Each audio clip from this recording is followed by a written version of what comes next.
A battle is taking place on some kind of yin-yang mat. Kneeling, someone spits blood on the ground. With their life almost at zero, they say they surrender. The hero looks to the side and asks if anyone else wants to join him. A muscular man comments that it's incredible he's already reached level 200, while another woman says she's never heard of him. This same hero is actually in his room playing an RPG and comments that people don't know how much he had to pay. His nickname is Zhu Zheng, and he had to play the character until he reached level 200. Smiling, he says he's been playing this game for 5 years and plans to keep playing for another 5 years just to surprise everyone. He tells everyone to remember his name. Very excited, he keeps talking. However, the computer screen starts glitching. Seeing this, he becomes extremely surprised and worried. With his hands on his face, he can't believe it's going to bug right now, at such an important moment. The game notifies him that his account was reported for dishonest actions and will be banned and deleted. Punching the monitor in rage until it breaks, he says he played this game for 5 years, completing missions and dungeons, and now they accuse him of hacking. Due to the punch, he receives a strong electric shock, falling back onto his chair. Because of the high voltage, he ends up fainting and remaining unconscious in his chair. Sometime later,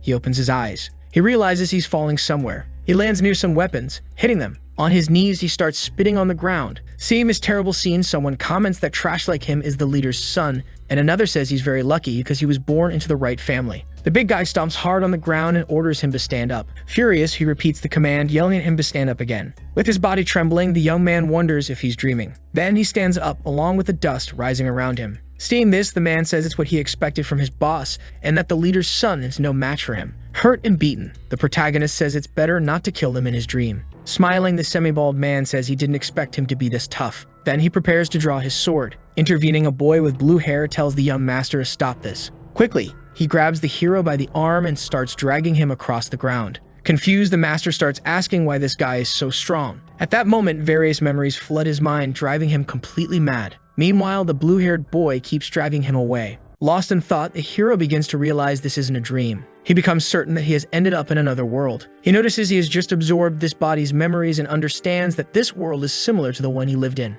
However, 10 years ago, a global firestorm ruined this planet. Since that event, many things changed as many people turned into zombies. However, many people who survived awakened and gained a type of power called the power of the stars. Those who have the power of the stars can be 10 or even 100 times stronger than ordinary humans. In this world, his father is a level 5-star professional, and he's also the leader of East City. Starting a new life with his father, who is the leader of a city, doesn't seem so bad, he thinks. However, he feels frustrated when he realizes the only problem is that he's trash who can't cultivate. At that moment, his father enters the room, calling for his son Zheng, saying he's back. Surprised, the boy looks at him, wondering if this is really his father, as despite being a professional, he looks like a very normal person. His father tells him not to bother Uncle Yu, saying he also wants him to become strong. Sitting on the bed, he invites the boy to try again, hoping that this time he can awaken the power of the stars. With his hands on his back, he tells him to follow his instructions and generate the star power. In his mind, the boy understands that it seems he can't cultivate, but his father, nonetheless, keeps using this method to help him,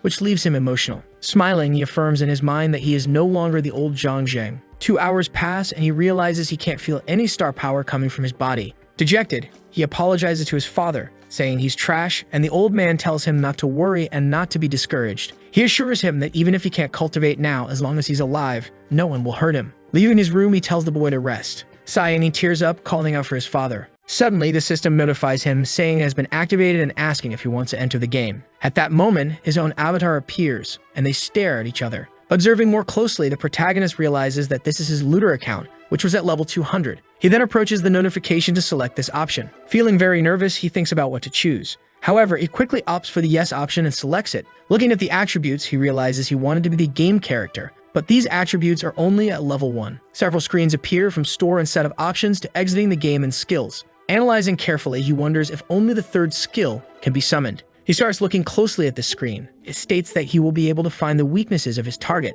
but the target won't be affected because 10 levels above the player. The boy concludes that the system can only provide the level 1 thief character and some skills. Discouraged, he wonders if he's still trash and realizes this place isn't a game, questioning where he can find quests to level up. Someone calls for the young master, informing him that dinner is ready, and irritated, he says he's not in the mood to eat. Approaching the room, the person says he can't skip meals and asks if he knows how many people out there can't even eat a piece of bread. Very annoyed, the boy starts to speak. However, looking at the person in question, he becomes embarrassed and shocked. It's a woman named Sue, ranked as a martial dwarf artist with strength 8, physique 10, constitution 9, and agility 15. The boy is impressed.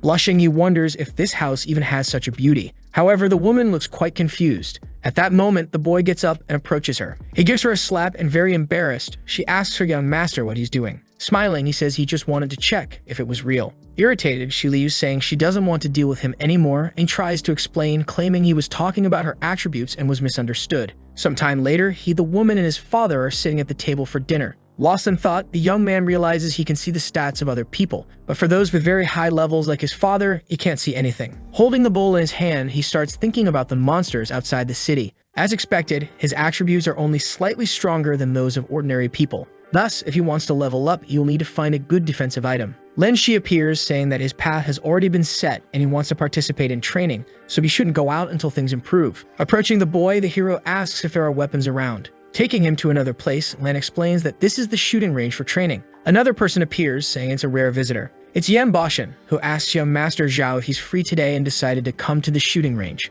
The man in the cap asks if he's finally woken up to reality and if this time he's becoming a martial artist by trying to practice shooting. Then the blonde tells him not to mind as he's just joking. However, the protagonist says he's right and claims he came there to practice. The man in the cap asks leader Yan what he plans to do, and Yan says that in this apocalyptic world, a shooter will never be better than a martial artist. Smiling, the boy says he's very happy and will take his weapon to play with it for a few days. Nervous, the man in the cap says that besides taking the weapon, he also took several bullets, but Yan explains that he's trash and can play with it for a few days. Sometime later, on an abandoned road, Lan explains to the young master that moving forward, they're entering the city. He mentions that he only has one weapon and that leaving the city is dangerous. However, the boy says not to worry and that he just wants to kill some zombies and see if he can gain levels. In front of the giant wall, the blue-haired boy explains that this wall is what protects them from poisonous zombies and monsters, and that beyond it lies a hell full of monsters. Suddenly, someone appears at the top of the giant wall. Then, one of them jumps down in front of the two boys, staring at them. It's Shu Lai, a third-stage martial artist,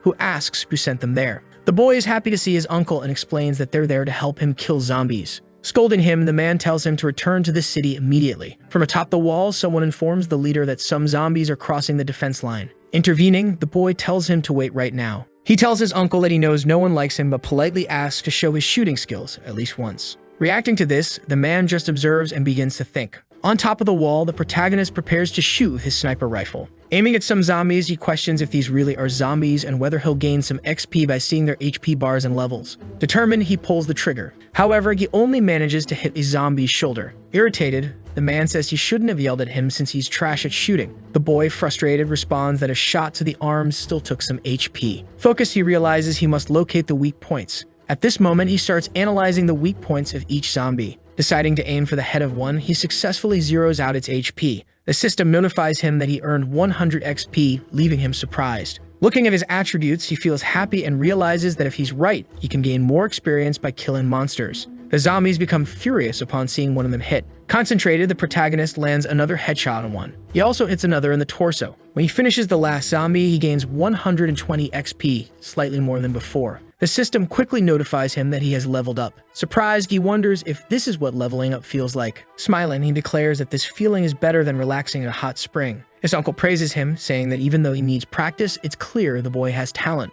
The boy then realizes that apparently no one can see the light that appears when he levels up, confirming it works just like a game. He decides to add 3 points to agility and 2 to strength. From below, someone shouts to the leader, saying they found a star crystal. Afterward, everyone descends from the wall. Zheng asks his uncle if these crystals can be found in zombie corpses. The man responds that not all zombies have them and that he was lucky to find one. He explains that star crystals are categorized by colors: white, blue, green, purple, orange, and red, with white being the lowest rank. Even within white, there are low, medium, and high-quality crystals. He elaborates that these crystals are more valuable than money, and a small piece of a low-quality white crystal can feed a normal person for a week. Handing the white crystal to his uncle, Zheng says he can trade it for a few packs of cigarettes for his companions. Walking away, the hero says this is his way of thanking them, and one of the men remarks that he didn't expect Zheng to be a good person. Half a month passes. The protagonist has already reached level 4 with the thief profession. His stats are strength, 46 stamina, 26 physique, 81 in agility, 55. His uncle serves him a bowl of food. The man asks if the boy has truly given up on cultivation. Zheng replies that no matter how strong a martial artist is, they'll still fear bullets.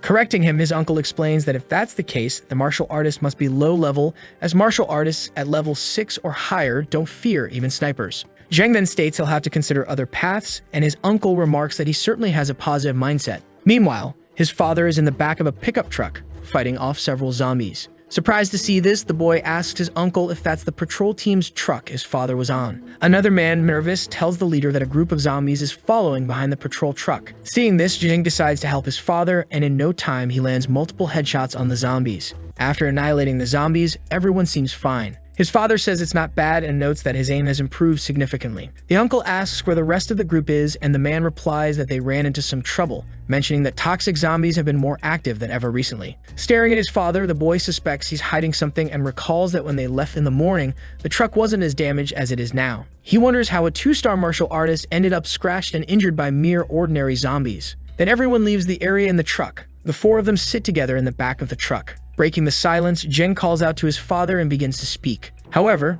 the man interrupts him, shouting to stop the truck immediately. Obeying the order, the truck halts. The man tells his subordinates that they should know what happens after being wounded by a toxic zombie. The injured man begins to cry, calling out to his lord. Then Han points a gun at his head. He tells him to forgive him and rest in peace, and pulls the trigger. Shocked by this, the boy tells himself that it was at that moment he realized that in this world, life is incredibly precious. Hours later, the 3 of them are eating together again. However, Jing is still perplexed by everything he just witnessed. The one asks why he isn't eating properly, and he responds that he's not hungry. His father explains that he needs to get used to this kind of thing, and if he doesn't, he won't be able to succeed and take over the position. Slamming his hand on the table in frustration, Jing begins to say that the man was his subordinate. Interrupting him, his father explains that for the greater number of people to survive, some sacrifices are necessary. He then orders that Jing is forbidden to leave the house and tells the housekeeper, Su, to keep an eye on him and ensure he doesn't leave. The next day arrives. The hero manages to tie several sheets together to make a sort of rope and sneaks out of the house.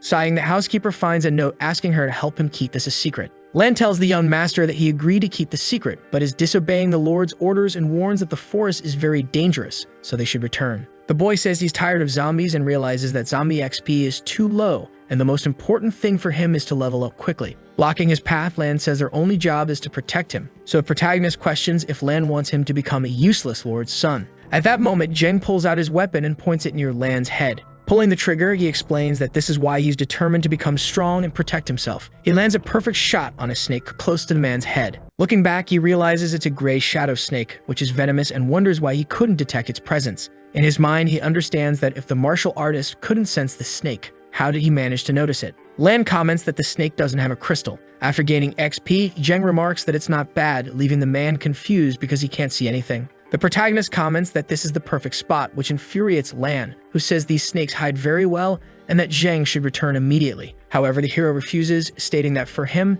this is a divine area and the hunt must begin. He then ventures into the forest. Sometime later, Lan remarks that the young master returned quite early today. Climbing the stairs, Zhang replies that the day is nearly over. Rubbing his head, he says he's told Lan many times to call him Brother Zhou, not young master. He then tosses a white crystal in Lan's hand. He says it's for him that he found it today, doesn't need it, and that Lan should use it to heal his sister. Tearing up, Lan thanks him profusely. Carrying his sack over his shoulder, Lan asks the young master if they're taking food for them again, to which Zheng responds affirmatively. Lan notes that over the past half-month, Zheng has given them almost all the parts in the snakes he hunted and mentions that if he sold them, he could make a lot of money. When they arrive at the place, all the children call him Brother Zhou. Laughing, a little girl hugs him, saying she managed to reach Brother Zhou first. Lifting her, he asks if she isn't afraid of falling and running around like that. The girl asks if he brought snake meat today. Annoyed, Lan thinks about how he's the one who carried the snake meat and wonders if they care about him, calling them heartless brats. Then he starts taking the snake meat out of the sack. At that moment, several adults approach. A woman named Aunt Lu tells the young master that she's heard of those snakes are difficult to deal with and that it's too risky to keep hunting them. Lan calls her an old witch and says Master Zhou is a divine sniper and that even if the Snake Queen appeared, it would still be easy for him. Sometime later, back at home, they are having their usual daily meal while the housekeeper stands by. The man comments that he told them not to let Zhang leave the house, and over the past half-month, he didn't even bother hiding the fact that Zhang was always out. The housekeeper intervenes, saying it's her fault for being unable to stop the boy, but the man replies that it's not her fault. Wiping his mouth, he asks if the rumor about the divine sniper is about his son, and if it's true that he killed several gray snakes. Laughing under the sunlight, Zheng says he has a natural talent for being a sniper. Standing up from the table, his father says it's not bad, but reminds him to stay away from those peasants. Not understanding the reason, Zheng asks why. His father explains that if things go wrong one day, they will become a burden to him. Hearing this, the hero remains silent. Elsewhere, a man asks another who shoots better, Lai Dai or young Master Zhao. The boy replies that young Master Zhao is better and also kinder. Irritated, the blonde questions how trash-like Day dares compare himself to him and says he'll show everyone who the real divine sniper is. Jokus is surprised and asks if this piece of junk belongs to Master Zhou. Annoyed, it tells him to shut up and stop saying that name, or he'll make him disappear from the world forever. However, it turns out to be young Master Zhou himself, who greets them with a good morning. Irritated, the blonde waves back saying it's a coincidence, and that they were just looking for him. Walking past and stretching, the protagonist says it's another perfect day for hunting. Ye tells him to stop and listen, and the protagonist asks if he's yelling at him. Sighing, the blonde prepares to speak. Smiling, Ye says he's heard about his divine shooting skills in the rumors. Zhang responds that people like to exaggerate such things. The blonde then invites him to a shooting competition, thinking to himself that Zhang is trash and that he'll show him what it means to be at the peak of human shooting skills. Quickly declining, Zhang walks away, saying he doesn't have time for that. However, Ye suggests they wager a green crystal and questions how the son of a lord could be afraid to accept the challenge. Turning back, Zhang asks Ye how he wants to compete. Nervously, the blonde suggests shooting moving targets, but the hero asks if that isn't boring. Irritated, the blonde asks what he has in mind for the competition. Smiling, Zhang suggests they go outside to hunt, and after a day, whoever brings back the most valuable catch wins. This suggestion leaves Ye slightly concerned. Smiling, he agrees to start the competition in a week and wishes everyone good luck in preparing. Inside the forest, Lan remarks that Zhang is clever and shouldn't be deceived by Ye's acting. The protagonist replies that he's met many people like that before. However, Lan comments that despite that, Zhang accepted the competition and that hunting battles outside the city come with many risks. The hero says that one day, he'll have to leave the city and visit other places. At that moment, he jumps from a tree with a sword toward a giant fly. He lands a direct hit without difficulty. However, the fly gets back up with a sliver of HP. It charges at the hero, who dodges due to his immense agility. He finishes it off, earning 550 XP, and comments that arrogant people like Ye need to be put in their place. Sometime later, elsewhere, a man informs his lord that Ye has challenged young Master Zhou to a hunting competition. The lord says there's no need to worry as Zhang knows what he's doing. However, upon further thought, the lord considers making some preparations in advance. Meanwhile, in a zombie-infested area, an old man begins to laugh, saying the scene is beautiful and very rare. Watching the zombies shuffle around, he declares that the game begins now. Zhang arrives, greeting people after his hunt and wishing himself luck in the competition. A woman says that everyone will bet on his victory. Len comments that Zhang seems to have become a completely different person and has grown very popular in just a few months. Elsewhere, a man tells his lord that if he's concerned, he should just cancel the competition, but the lord declines. Smoking a cigarette, the lord says he knows what he's doing, and he should go, as he still needs to take care of that matter. In front of the shop, the protagonist remarks that he hopes this place has what he's looking for. Sweating, the old man welcomes young Master Zhou and asks how he can help. Replying, the boy says he wants a strong bow. The merchant says he does have a strong bow, but it's heavy and requires at least 300 kilograms of strength to pull and shoot arrows. Showing the bow, he comments that not many people use this type of weapon, and that if Zhou likes it, he can take it as a gift. However, the blue-haired subordinate asks the young master if crossbow wouldn't be more efficient. Testing the weapon, the boy asks if he doesn't think using a bow and arrow is way cooler. He then hits a leaf with the bow. In his mind, he understands that if he wants to train his vision, pulling strength, and precision, nothing is better than a bow. Surprised, his subordinate thinks about how Zhou isn't even a martial artist and wonders how he can now wield this bow. From a distance, a child tells her grandmother she has something in her hair. Excited, Zhao says that's not bad and that this is the feeling he wanted. Then his subordinate suggests they train outside the city. The elderly woman apologizes for startling the child, but she says it's no big deal. The children start laughing and joking, saying a bow grew on their grandmother's head. The merchant grabs one of the children, calling them a brat, and tells them not to run around holding such a dangerous item. However, looking at the arrow, he realizes what it is. In the forest, the protagonist fires his bow and arrow at a fly. He hits it directly and then practices several shots on it. The blue-haired subordinate asks the young master how he can be so precise. Checking the system, Zhao notes he's finally reached level 15 and can now unlock 2 new skills. Among the options are locate weak points, passive precision, double slash, and stab. Thinking carefully, he remembers these 2 skills were useful in the game, but he's unsure how they'll work in reality. He then asks Lance if he knows where to find monsters stronger than these flies. Lance questions what the young master is planning to do. Walking with his arms open, Zhao says he didn't expect to find such a bamboo forest and admires the incredible scenery. Lance suggests they only take a look and then head back. As they walk, Zhu notices something strange. A creature resembling a giant wild boar with porcupine features charges toward him. Jumping, Zhu barely dodges in time. It's the sword wild boar. Spreading his arms, Lance yells for the young master to flee, but Zhu tells him not to interfere and to get out of his way and hide. Hearing this, Lance looks confused. Suddenly, the young master runs forward, shouting for Lance to hurry. He then uses the double slash skill. Striking the monster with precision, he follows up with stab. This combination quickly depletes the boar's HP to 0. The monster collapses to the ground without much trouble. Smiling, Joe thinks these two skills are just as useful in real life. In shock, Lance asks if Zhao is truly a non-practitioner of martial arts. Smiling, Zhao says he'll leave the body to his subordinate. Later at dinner, the giant wild boar sits on the table. Surprised, his father remarks that first it was the gray shadow snake, and now it's the sword wild boar. He doesn't know whether to praise or scold Zhu. As they eat, Zhao suggests that he could give him some crystals or money. He explains that he wants to bet this month on tomorrow's competition and asks if that's possible. At the training area entrance, a man in a cap asks why the captain is training so intensely. His companion wonders if it's worth pushing so hard for a battle against someone like that. Inside the training area, the blonde is working himself to exhaustion. Breathless, he declares that he'll definitely win and that this isn't just a battle. As a third-ranking martial artist, he demonstrates immense power, saying Zhao Zhang must see the difference between a genius and trash. Time passes, and finally, the day of the hunt arrives. The young master and the blonde stand near each other. On one side, a group of people cheers for Captain Li, saying he's amazing and that everyone has bet on him. On the other side, many people and children cheer for Zhu, saying that Brother Zhang will win.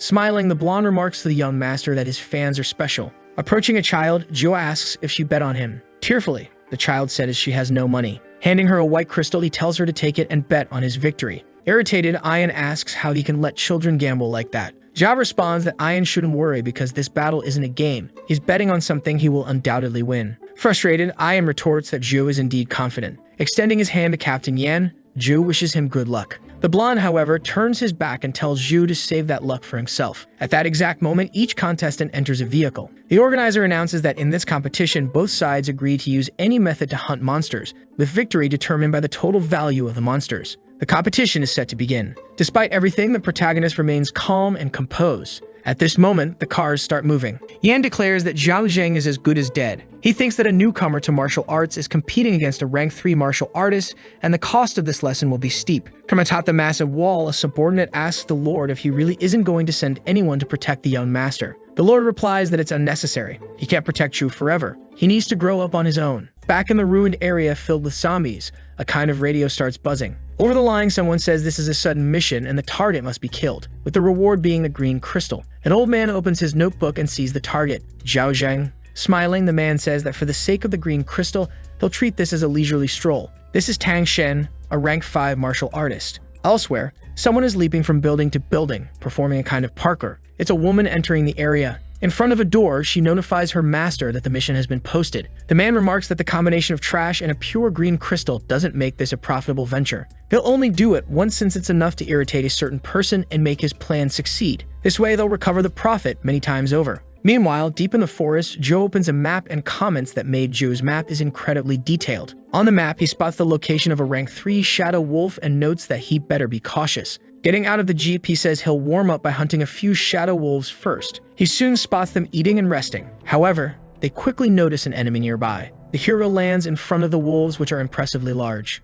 A small rabbit watches from its burrow as the massacre unfolds. The young master manages to defeat all the giant shadow wolves. Exhausted, he remarks that it seems the number of wolves he can handle at once is 5. Checking his stats, he notices he's reached level 16, making his ability slightly stronger against a rank 3 martial artist. However, he begins to feel intense chest pain. He retrieves a small healing potion and wonders if the game's HP healing potion is actually effective here. With a knife, he opens it. Sniffing it, he questions why it smells like disinfectant. He then applies the liquid to his wound. Realizing it has no effect, he wonders if he's supposed to drink it instead. Staring at the potion, he questions whether this thing could actually be a drink. With no other choice, he begins sipping it slowly. Instantly, his wound starts to heal. His body rapidly recovers. Touching himself, he realizes the potion is incredibly effective and heals at an extraordinary speed. He concludes that a powerful medicine has been introduced into this world. Meanwhile, around the forest, Yu asks his brother if he placed any bets for today's match. Another man responds that it's unnecessary to gamble. Why risk the money they worked so hard to earn? A rank 3 martial artist woman tells them to be quiet because someone is approaching. The old man is walking through the forest. Surprised, he remarks that he's finally found living humans. The woman warns him not to come any closer, but the old man says there's no need to be so cautious. He's just a lost person. Showing a picture of the protagonist, he asks if they've seen this guy today. Yu questions if that isn't Zheng, saying they saw him earlier. His companion quickly tells him to stay quiet. Smiling, the old man says that's great news. Quickly, he rushes forward, declaring that this means you won't kill the wrong person. He lands a direct blow on the woman. Another man shouts that they must run and escape. However, the red-haired man is also struck down with precision. The old man tells him not to feel guilty. On the ground, Yu asks why this is happening. Reaching his hand toward the boy's face, the old man replies that it's best to leave no traces, especially human ones, as they could become evidence. With just a flick, he kills the man as well. Elsewhere in the forest, the protagonist sneezes, remarking that even with his strong physique, he might be catching a cold. Among the wolves, he spots a white wolf. He comments that this one seems to be the boss, the Wolf King. However, with his junk equipment, he won't be able to defeat it. He realizes that even though it's only early afternoon, if he doesn't find a valuable target, he'll lose the hunt. Hearing a noise, he looks to the side and wonders if there's someone there. It seems like a human. Observing closely, he notices his HP bar is filled with killing intent and questions if the person is there for him. The man looks up and smiles maniacally, but quickly realizes the boy isn't there, wondering if he let him slip away without sensing his intent. Hiding behind a tree, the protagonist sweats nervously, understanding that this man is extremely powerful. Analyzing the situation, Zhao concludes that the man is clearly here to kill him. He wonders why these people are so eager for his death. Determined, he affirms that he needs to act decisively. While walking through the forest, the old man notices something glowing above. The protagonist charges toward his enemy with full force. The man quickly raises his sword in defense. Zhao is determined to kill him and strikes with his knife, but the attack is blocked. Nervously, the old man, now injured on his face, acknowledges that the boy is fast. The two engage in a close-range battle with their blades. Zhao realizes he can't endure these aggressive attacks and decides to use his skills.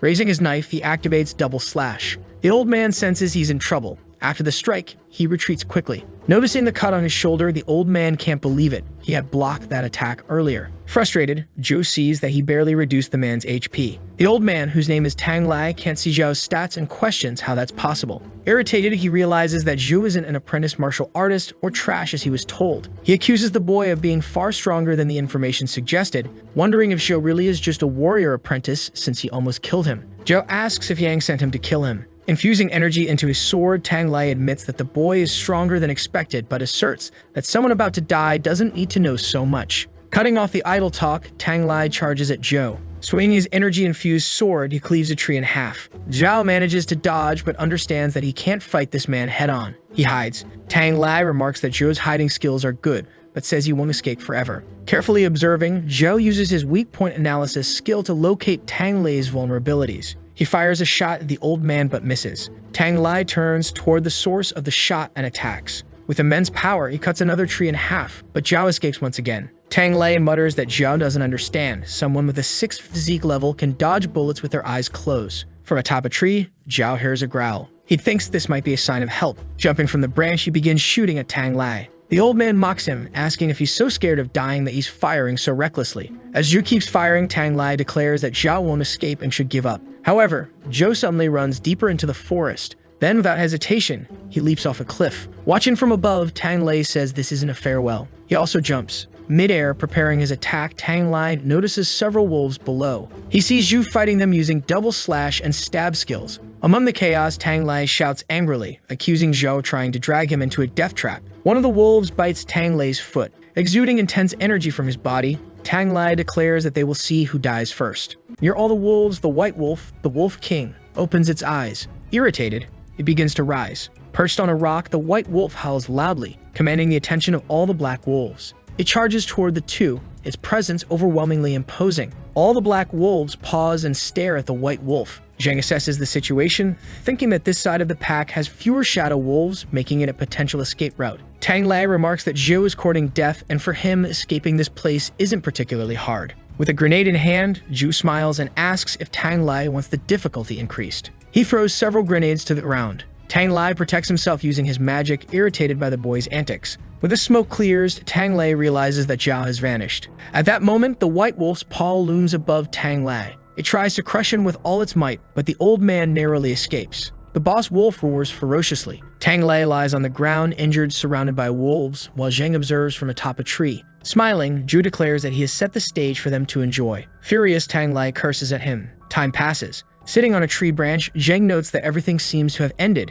He no longer hears any sounds. Tang Lai is still standing, battling the supreme wolf. However, it appears he has lost consciousness as the wolf tears into his flesh. Amazed, Jing remarks on the sheer strength of a rank 5 martial artist who managed to massacre an entire wolf pack. Approaching Tang Lai's body on the ground, Zhang says he's lucky to have met him. He picks up a pouch of crystals near the body. Opening the pouch, he finds various types of crystals and comments on how wealthy Tang Lei must have been. He notices another device and wonders what it might be. Glancing to the side, he sees that the white wolf is still alive. Sending one final blow its way, Zheng says he'll end its suffering. Meanwhile, back at the competition area, the redhead asks who hasn't returned yet, and the bald man inquires about his bet. The redhead confirms he bet on Captain Yuan, noting that while the odds are low, it's a safe bet. The bald man tells another that Yuan has a solid chance of winning, though the results haven't been announced yet. Su asks if there's a problem with the young master. Lan assures her that he trusts Zhou's abilities. Zhou's father remains silently observant. Suddenly, a car arrives.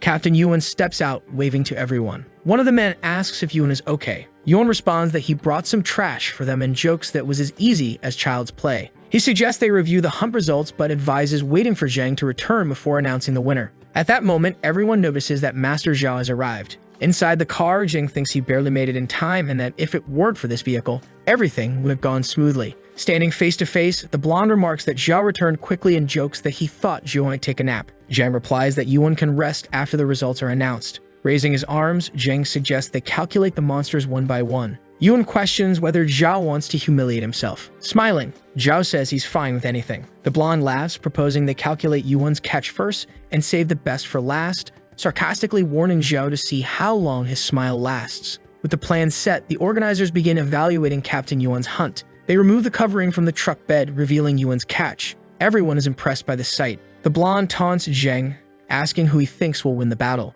The evaluators begin tallying Yuan's haul. One of them asks if they're seeing things, while another questions if Yuan really hunted all of this. They calculate the value of the rank 2 sword boar. However, the blonde suggests that they verify whether the monsters have star crystals, as that should be added to their value. He argues that a rank 3 monster isn't just any ordinary creature. One of the event organizers becomes nervous, noting that this rule wasn't established beforehand. Zheng agrees calmly, stating he has no objections but asks them to calculate quickly since he still needs a bath. One of the men finds a medium-grade white crystal within the boar's body, concluding that the value of the crystal, combined with the boar's worth, totals that of a high-grade white crystal. In the background, the hero comments that his luck is very good, to which the blonde retorts that he doesn't need luck, only weaklings like Zhu rely on it. The blonde scoffs, saying it's obvious, and questions why Zhao doesn't just give away the extra star crystals. Smiling, Zhou replies that it's fine and thanks him. Yan internally scoffs, thinking that Zhao has no shame. When you hand him the rope, he ties it around his own neck, showing no pride whatsoever. Yan muses.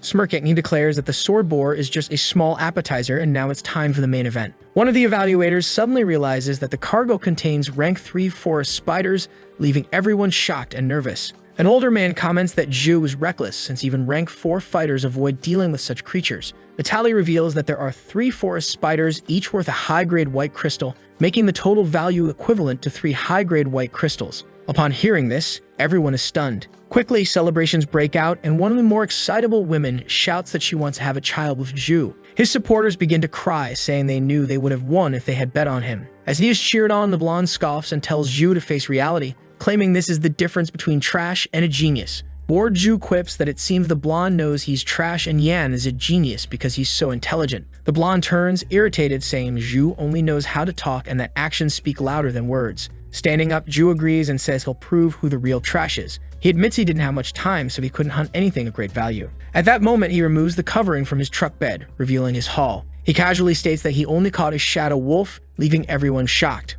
On top of the truck lies the white shadow wolf, the Wolf King. The blonde is in disbelief, asking if it's truly the Shadow Wolf King. Zhao's father wonders if it's the rank 4 leader of the Shadow Wolves, while Su comments that the young master is now hunting monsters of that rank. One of the evaluators calculates the value, stating that this creature is equivalent to a low-grade blue crystal. Another notes that a low-grade blue crystal equals 100 high-grade white crystals. A child on an old man's shoulders cheers, proclaiming that Brother Zheng has won. The crowd celebrates, declaring his victory as overwhelming. The blonde, however, refuses to believe it, saying it's impossible, and claiming even a rank 5 martial artist wouldn't provoke the Shadow Wolf King. Zhao smiles and credits Yan, saying that without him, this wouldn't have been possible. He mockingly adds that Yan even hired a rank 5 martial artist to kill him, which proves how rich Yan must be. Shocked, Yan accuses Zhou of slander, claiming he's trying to incriminate him on top of everything else. Zhao's father intervenes, ordering Yan to shut up and calling him a foolish son. He promises to teach his son a lesson for his envy and inability to handle losing. Zhao observes Yan, remarking that he's a miserable man and definitely not a good person. Yan's father also steps in,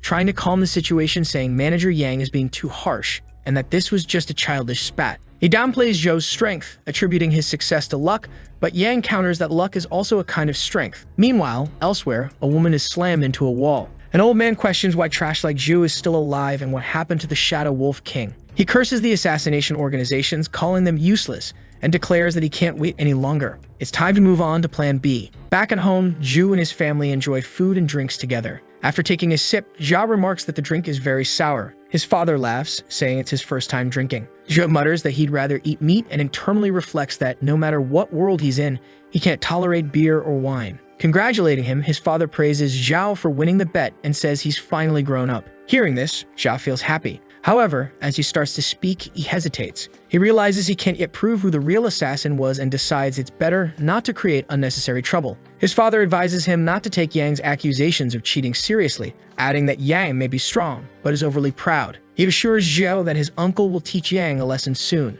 After eating, the protagonist heads to his room. Sitting on his bed, he begins examining the old man's device. As he stares at it, he wonders if it could be some kind of bomb. He tosses it on the floor to see, but then mutters that he might be overthinking. There's no way it's a bomb. Looking closer, he speculates if it's some type of transmitter. Stu enters the room, calling for the young master and informing him that the betting payouts have been delivered. Embarrassed, she asks where he wants her to place them. Awkwardly, Zheng tells her to leave them right there. He takes the bag from her hands. She insists that handling such matters is her duty as a housekeeper, but Zheng interrupts, saying that to him she's just a regular girl and doesn't need to be confined to the status of a servant. His father enters the room, lightening the mood between the two, and asks his son if he's busy. Smiling, Zheng replies that he's not and is free at the moment. His father says that with all the attention on him lately, he should start learning how to manage society. Grinning, Zheng replies that he doesn't want to become a manager but needs his father's help with something. He asks if his father can help him acquire better equipment. Meanwhile, in another home, a boy comments that the Shadow Wolf King's wounds were probably caused by someone else. Looking at his father, he asks if he heard what he just said. The man slams the table hard and declares that they'll set the matter aside for now. However, his son insists on continuing, saying it's a blow to his reputation. Exuding anger, the man replies that he's well aware of that and orders his son to leave immediately. Storming out of the room, the father mutters that Zheng can't act, however, he wants just because his father owns the city and vows to get revenge soon. Meanwhile, on the massive wall, Zheng lands another headshot on a zombie. He's thrilled because he's finally reached level 20. He knows that with better equipment, he can level up much faster. At this level, he unlocks a new skill. However, a massive monster appears, grabbing his attention. It looks like a giant zombie wreaking havoc everywhere. Using binoculars, he observes how massive the creature is. Excited, he realizes it's a perfect opponent. A strange drone begins hovering above a building, seemingly connected to some equipment. The monster becomes increasingly agitated. A man on a rooftop radios in, reporting that the final stage of the mission has been completed and that the creature has been activated. From his vantage point on a building, Zheng watches the monster.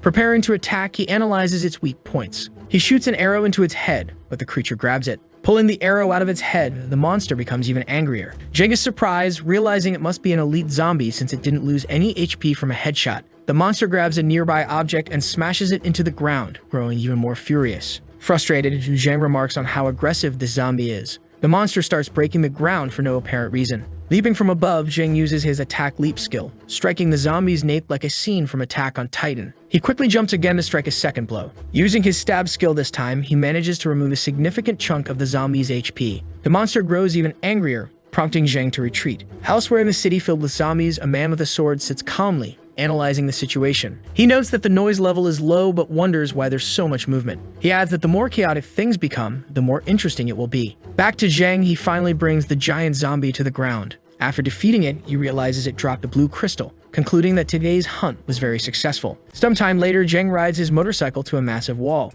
One of the guards stops him, asking who he is. Realizing it's the young master, the guard quickly greets him. Zheng asks what's going on and why they've set up a defense today. Nervously, the guard explains that they're unsure but receive reports that the venomous zombies from the nearby city have become strangely aggressive. Curious, Zheng asks about the venomous zombies and notes that it's no surprise there are more zombies appearing now than in the past. After passing through the defense, he enters the house, calling for his father. He finds several men gathered. His father, noticing him, remarks that Zheng arrived just in time and tells him to come closer and listen. Then the boy welcomes all the uncles. Loud, he says they have confirmed that a large number of venomous zombies are heading toward the city. He adds that they will likely reach the city by the afternoon, and among them is also a gigantic zombie. One of the men says that with that bastard, defending against the aggression will be difficult. He suggests that, in his opinion, they should launch an attack before the zombies reach the city. Another man agrees, saying that in 15 days they will need to go out searching for food, and as a manager, he doesn't want to return to the city to fight over a lack of supplies. The man asks if the news has spread, and Lao Shu responds not to worry, because even if people suspect something is wrong. Hearing this response, the man sighs.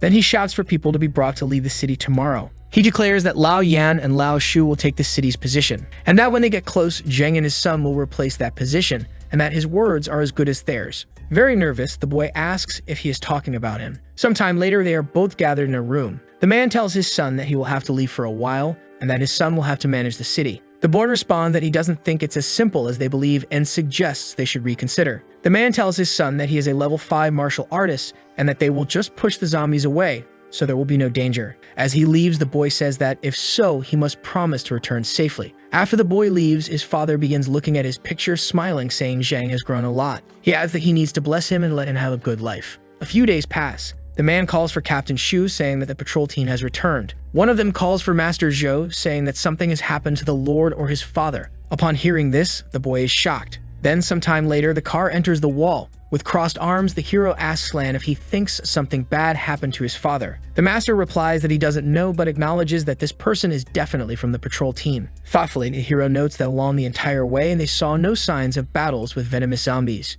Inside the car, they begin moving deeper into the abandoned city. The boy asks his brother where they are going. His brother responds, telling him to hold on. They're almost there. In his mind, the boy wonders if his health bar has turned red and suspects this is a trap. Then they approach a group of people. They stop the car right in front of them. The man with a scar on his face says they have finally arrived and that they are late. Another, holding his stomach, tells them to start working. Smiling, the driver looks back and tells young Master Zook that he cannot leave now. Lan questions what he is planning to do. At that moment, a blonde man appears, saying, of course, it must be exactly what they think they're going to do. Smiling maniacally, he tells them to die now. The man with blue hair asks Leia how he dares to betray the Lord. Kicking hard, Leia replies that he is just a little dog and asks who gave him the right to speak. Then the hero catches his subordinate, stopping him from falling. With a serious expression, he asks if this zombie outbreak was caused by them. Lighting a cigarette, the blonde man says it's fine to admit it since they will die here today. He explains that because his father was too smart, they had to use various tricks and efforts to lure him out of the city.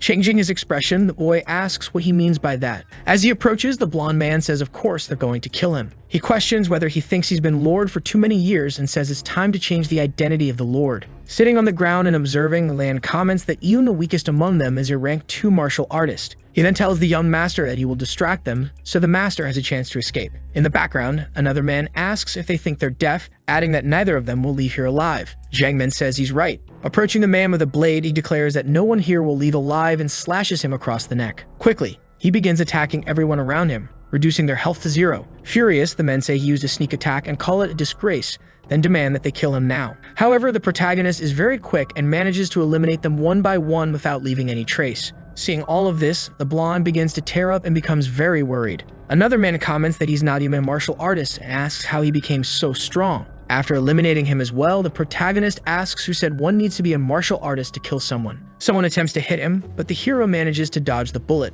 The attacker claims that he must have taken some kind of drug and tells his allies to hold him for a while because the effect of the drugs will wear off and he will die. Heading toward the blonde man with a murderous intent, the protagonist easily dodges all the bullets. When he reaches him, he kicks him in the face. The blonde can't believe it and says he is a rank 3 martial artist. With a maniacal smile, the hero asks if his power is solely based on his rank and tells him he's very foolish. Angrily, the blonde says that the protagonist can't kill him because his father has already taken control of the city, and if he dies, his father will also die. Explaining, the hero tells him he is too naive and that this isn't enough, then asks where they've taken his father. Pointing to the side, the blonde explains that he is in the eastern part. The protagonist turns his head to verify the information. In a cowardly attack, Ian lunges at him with a knife while he's distracted, but the protagonist uses the attack jump skill. He manages to dodge and lands a fatal blow to Ian's head. As Ian falls to the ground, bleeding, he says he will wait for them in hell. The blue-haired man becomes very worried and asks the young master what they should do now. He responds that it's obvious. They need to kill the traitors and save his father. Meanwhile, in another part of the city,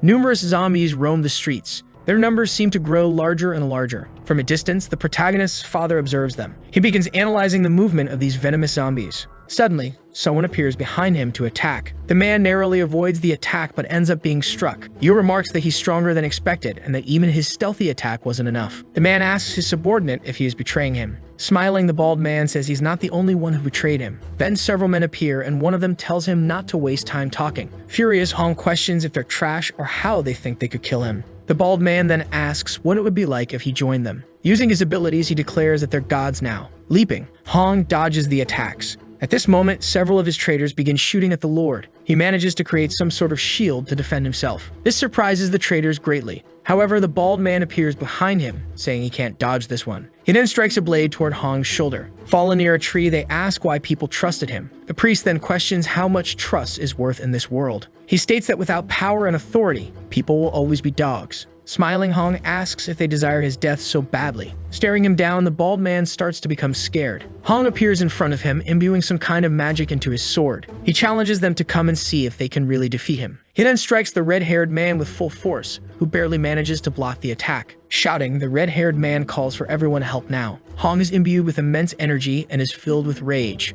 Meanwhile, the protagonist and his subordinates are heading toward his father. He thinks that even though he's just the city lord, it's better that he doesn't die so easily. Stopping the car, he tells the young master that the city lord and the rebels must be ahead. Observing the situation, the protagonist questions why there are several empty health bars and wonders if all the guards here have been killed. One of the guards appears and tells the car to stop right there. Awkwardly, he realizes it's young Master Zhou and says that the Lord and others are fighting the venomous zombies, then asks if they need him to escort them. With a chilling tone, the protagonist responds that it might be necessary and questions why the guard hasn't sent others to certain areas instead. He then moves toward the guard to attack him, declaring that traitors can go straight to hell. At the same time, his father is surrounded by the traitors. He declares that even if he dies, he will only die after killing them all. One of the men asks what he thinks he is and says he should look at his body and stop being so arrogant. In the background, the father, already injured, tells them to stop wasting time with him. Throwing a few more weapons in his direction, he insists they finish this quickly. Swiftly, Hong manages to block the attack. However, one of the objects cuts his hand. Seeing this, the traitors realize this is their chance.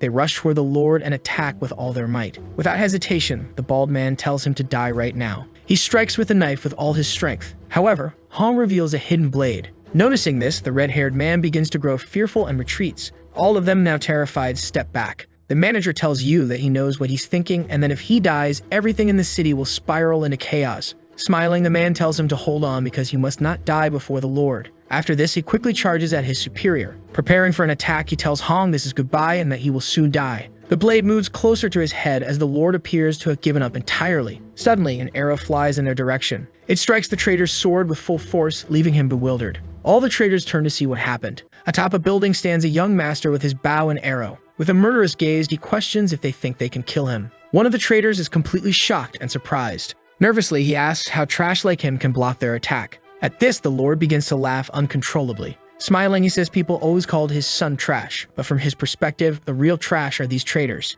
He then asks Zhang to help him deal with Yuan so they can quickly kill these two pieces of garbage. Smiling, the boy tells him to relax. He throws an HP potion toward him, telling him to drink it. Zhang heads toward the bald man, explaining that he just taught his son a lesson, and now it's his turn. The red-haired man asks what he did to his son. Zhang says he's bold enough to ask that after his betrayal is exposed. Desperate, the man hurls more of those magical discs, yelling for Zhang to die. Dodging effortlessly, the young master remarks that the man is too weak to be using long-range attacks. Moving toward him, Zhang uses the double slash skill. The bald man calls for he and Yang, pleading for their help immediately. He then charges at the hero, who easily dodges his attack. Zhang uses the backstab ability, striking the man hard and draining much of his HP. Panicking, the man begins striking wildly at the air. He soon realizes the protagonist is no longer there. Looking up, he sees Zhang descending. Using the attack jump skill, Zhang says this is farewell to the traitor. Meanwhile, several people are at the wall. Curiously, an old man asks why they're being ordered to stay inside the city. The guard responds that he heard there will be a monster horde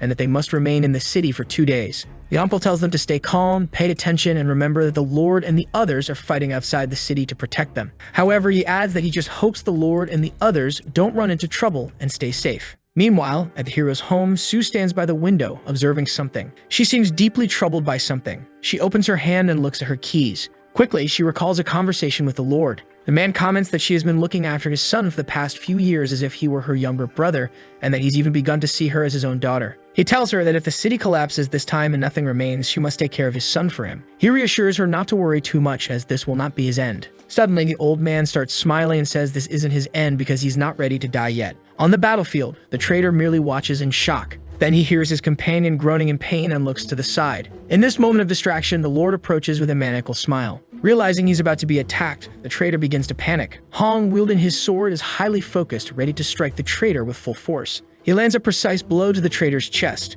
The traitor is thrown far away. The last thing he sees is the image of his lord staring at him. Hong declares that if the traitor desires revenge, he should wait for him in hell. After the attack, the traitor falls to the ground with the device. At the same time, the traitor wearing glasses also collapses. Looking at the assassin, Zhang says all the accomplices have been dealt with, and now it's time for the main dish. Terrified, the red-haired man says Zhang can't kill him because if he dies, the entire city will die with him. In the background, someone pleads for the man. Hong states that he already had some suspicions about Yu being the traitor, but he never expected them to gamble with the lives of all the city's people. Frightened, the old man says he invested too much credit and effort to build this city and questions why he should let Zhang's son cut off his head. Smiling, he says that as soon as he presses this button, all the city's food supplies will explode and turn to ashes. Hong asks Zhang where his son Yan is. The boy replies that Yan is in a very safe place, but if the old man decides to press that thing, he will make all the traitors live their lives wishing for death. Another man appears, telling Manager Yang that it's unusual for him to exist like this. Seeing this, the red-haired man becomes utterly terrified. From atop a tree, a gray-haired man speaks,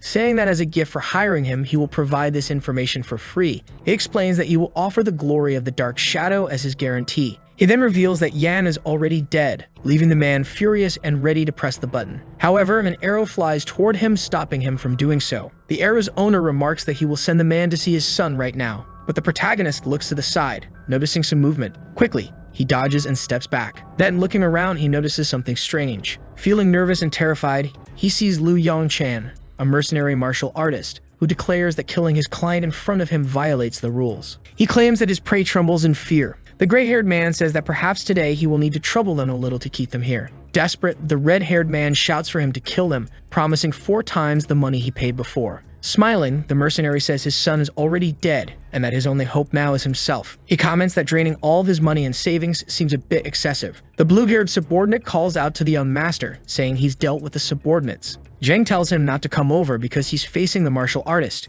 Hearing this, the blue-haired man is completely shocked by the rank of this mercenary. Zhang's father says that while he holds off the gray-haired man, they should take the chance to escape. However, the boy questions whether his father really thinks he can handle a rank 6 martial artist in his current state. Seeing the situation, Lan also feels hesitant but decides to flee since there's little he can do. However, the mercenary quickly bypasses the two and heads toward the escapee. Asking who said he could just run away, the mercenary tells him to die right now. But Zhang appears, blocking the attack, saying that the mercenary is just a rank 6 martial artist and shouldn't think so highly of himself. After the block, the two step back. The mercenary asks if Zhang thinks that just because he killed the trash Tang Lai, he can be this strong and arrogant. While scratching his ear, the mercenary suddenly feels a strike on his shoulder. He questions when Zhang attacked as he didn't see anything, and then the Lord appears behind him. The mercenary quickly dodges the sword strike. Blocking another attack, he says that this time the prey is very troublesome, and he's sure he took a bad job. Meanwhile, someone arrives driving a white Jeep. This wool-coated driver tells the young master and the Lord to get in the car immediately. Zhang picks up his father and runs toward the car. From the back of the vehicle, he tells his subordinate to hurry.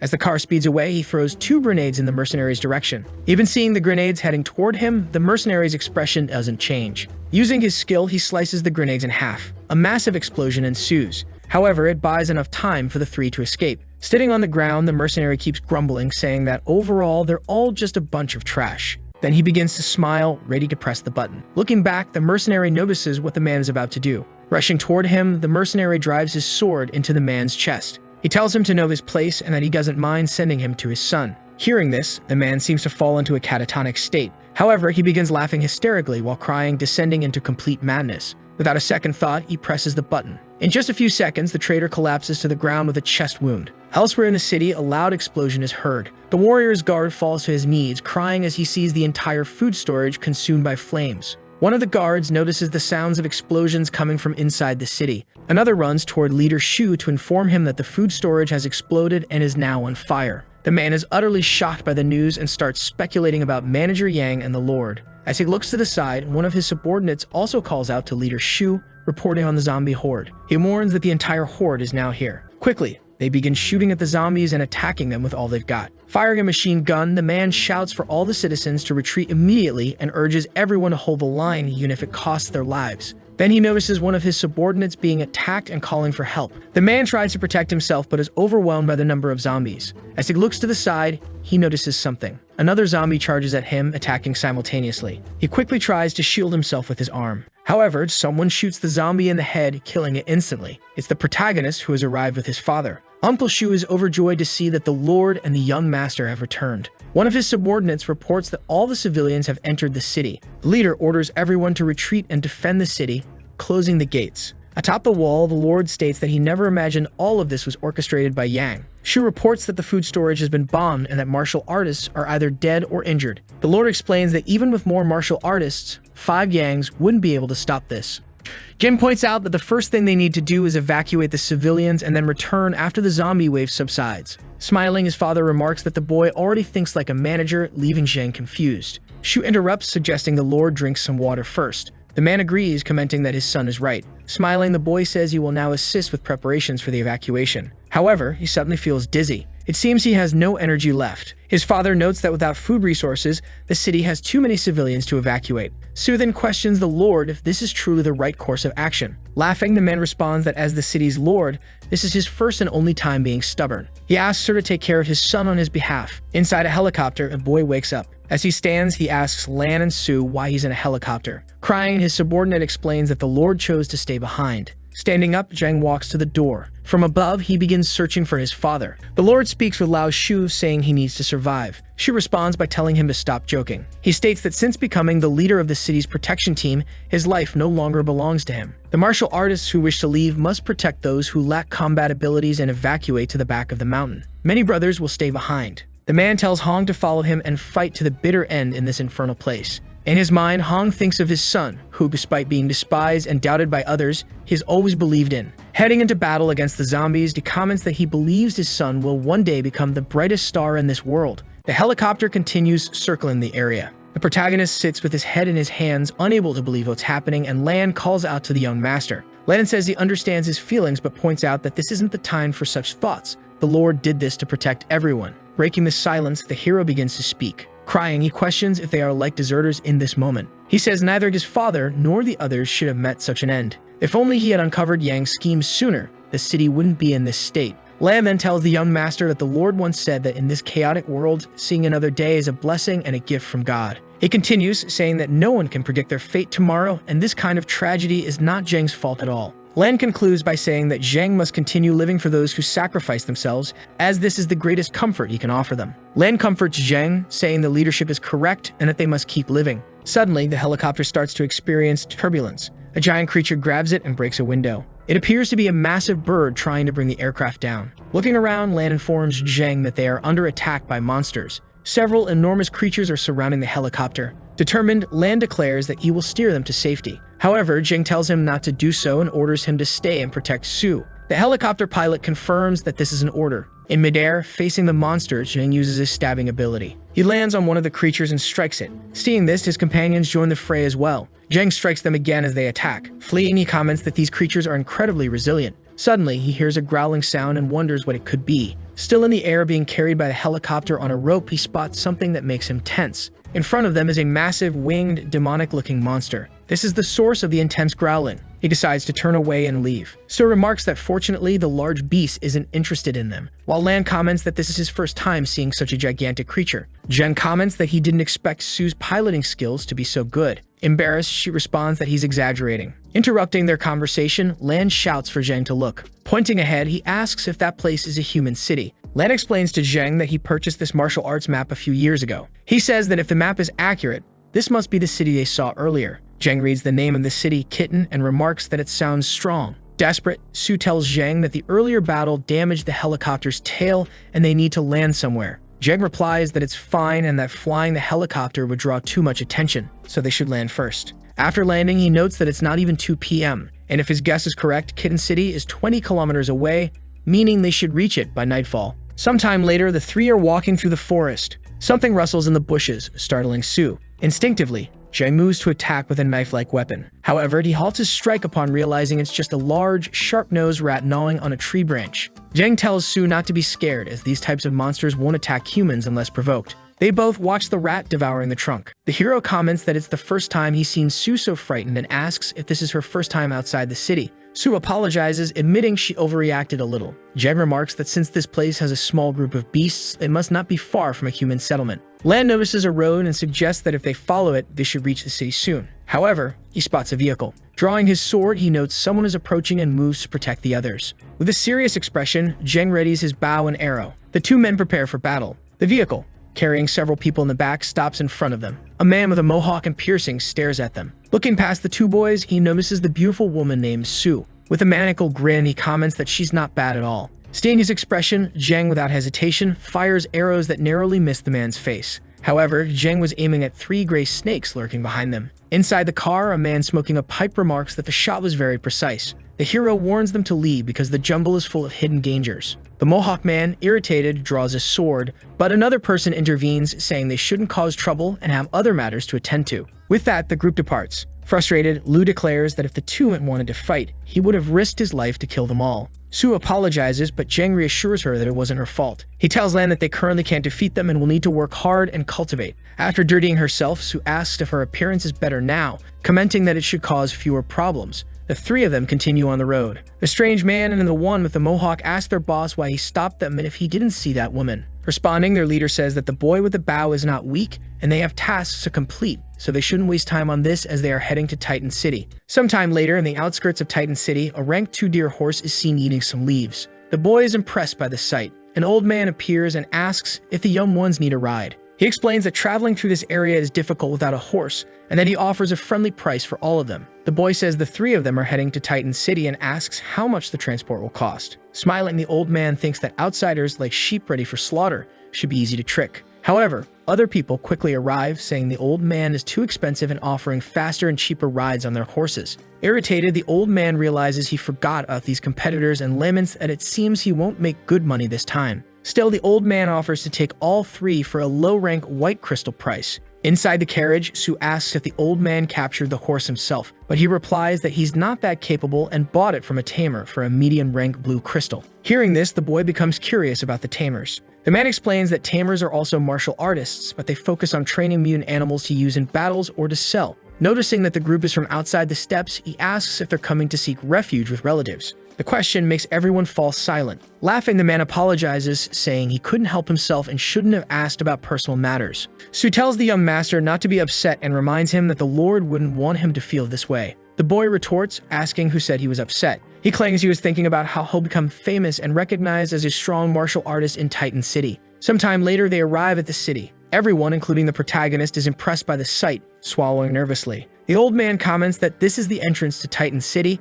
and Zheng remarks that, as expected of a large city, even entering requires money. They reach the city center in Area 5, which belongs to the outer city. As they walk through the city, Su searches for an inn. They head to the Happy Blessing Inn, but the place disappoints them. It appears abandoned with broken structures everywhere. Sighing, Su comments that it's part of the poorer area and wonders if there's no decent place left to stay after searching so long. Checking the map, she becomes intrigued and tells Zheng that the name of another inn looks promising. This is the Peterson Hotel, and Lan remarks that it truly looks amazing from the outside. A woman greets them, welcoming them to the hotel and asking if they are looking for a place to stay. The boy jokingly asks if she would believe him if he said he was just there to use the bathtub. The woman laughs, saying he has a sense of humor and should proceed with the check-in formalities. At the reception, she explains that a regular room costs 2 low-rank white crystals per night, shocking everyone. Zheng says they'll stay without hesitation, surprising the other two. Despite the cost, they agree it's worth it since the place isn't run down. In the hotel room, Zheng starts thinking about his father and assures himself they are safe. Suddenly, someone knocks on the door. Su enters Zheng's room, asking if she can come in. Zheng tells her to get straight to the point, so she begins to speak. She explains that she calculated their finances and concludes they can only afford to stay there for a week, completely surprising him. The next day, Su asks why one of the martial artists seems unusually tall. The boy responds that he's breaking out of the scale, which is expected. The blue-haired man scratches his head and says that because of his low rank,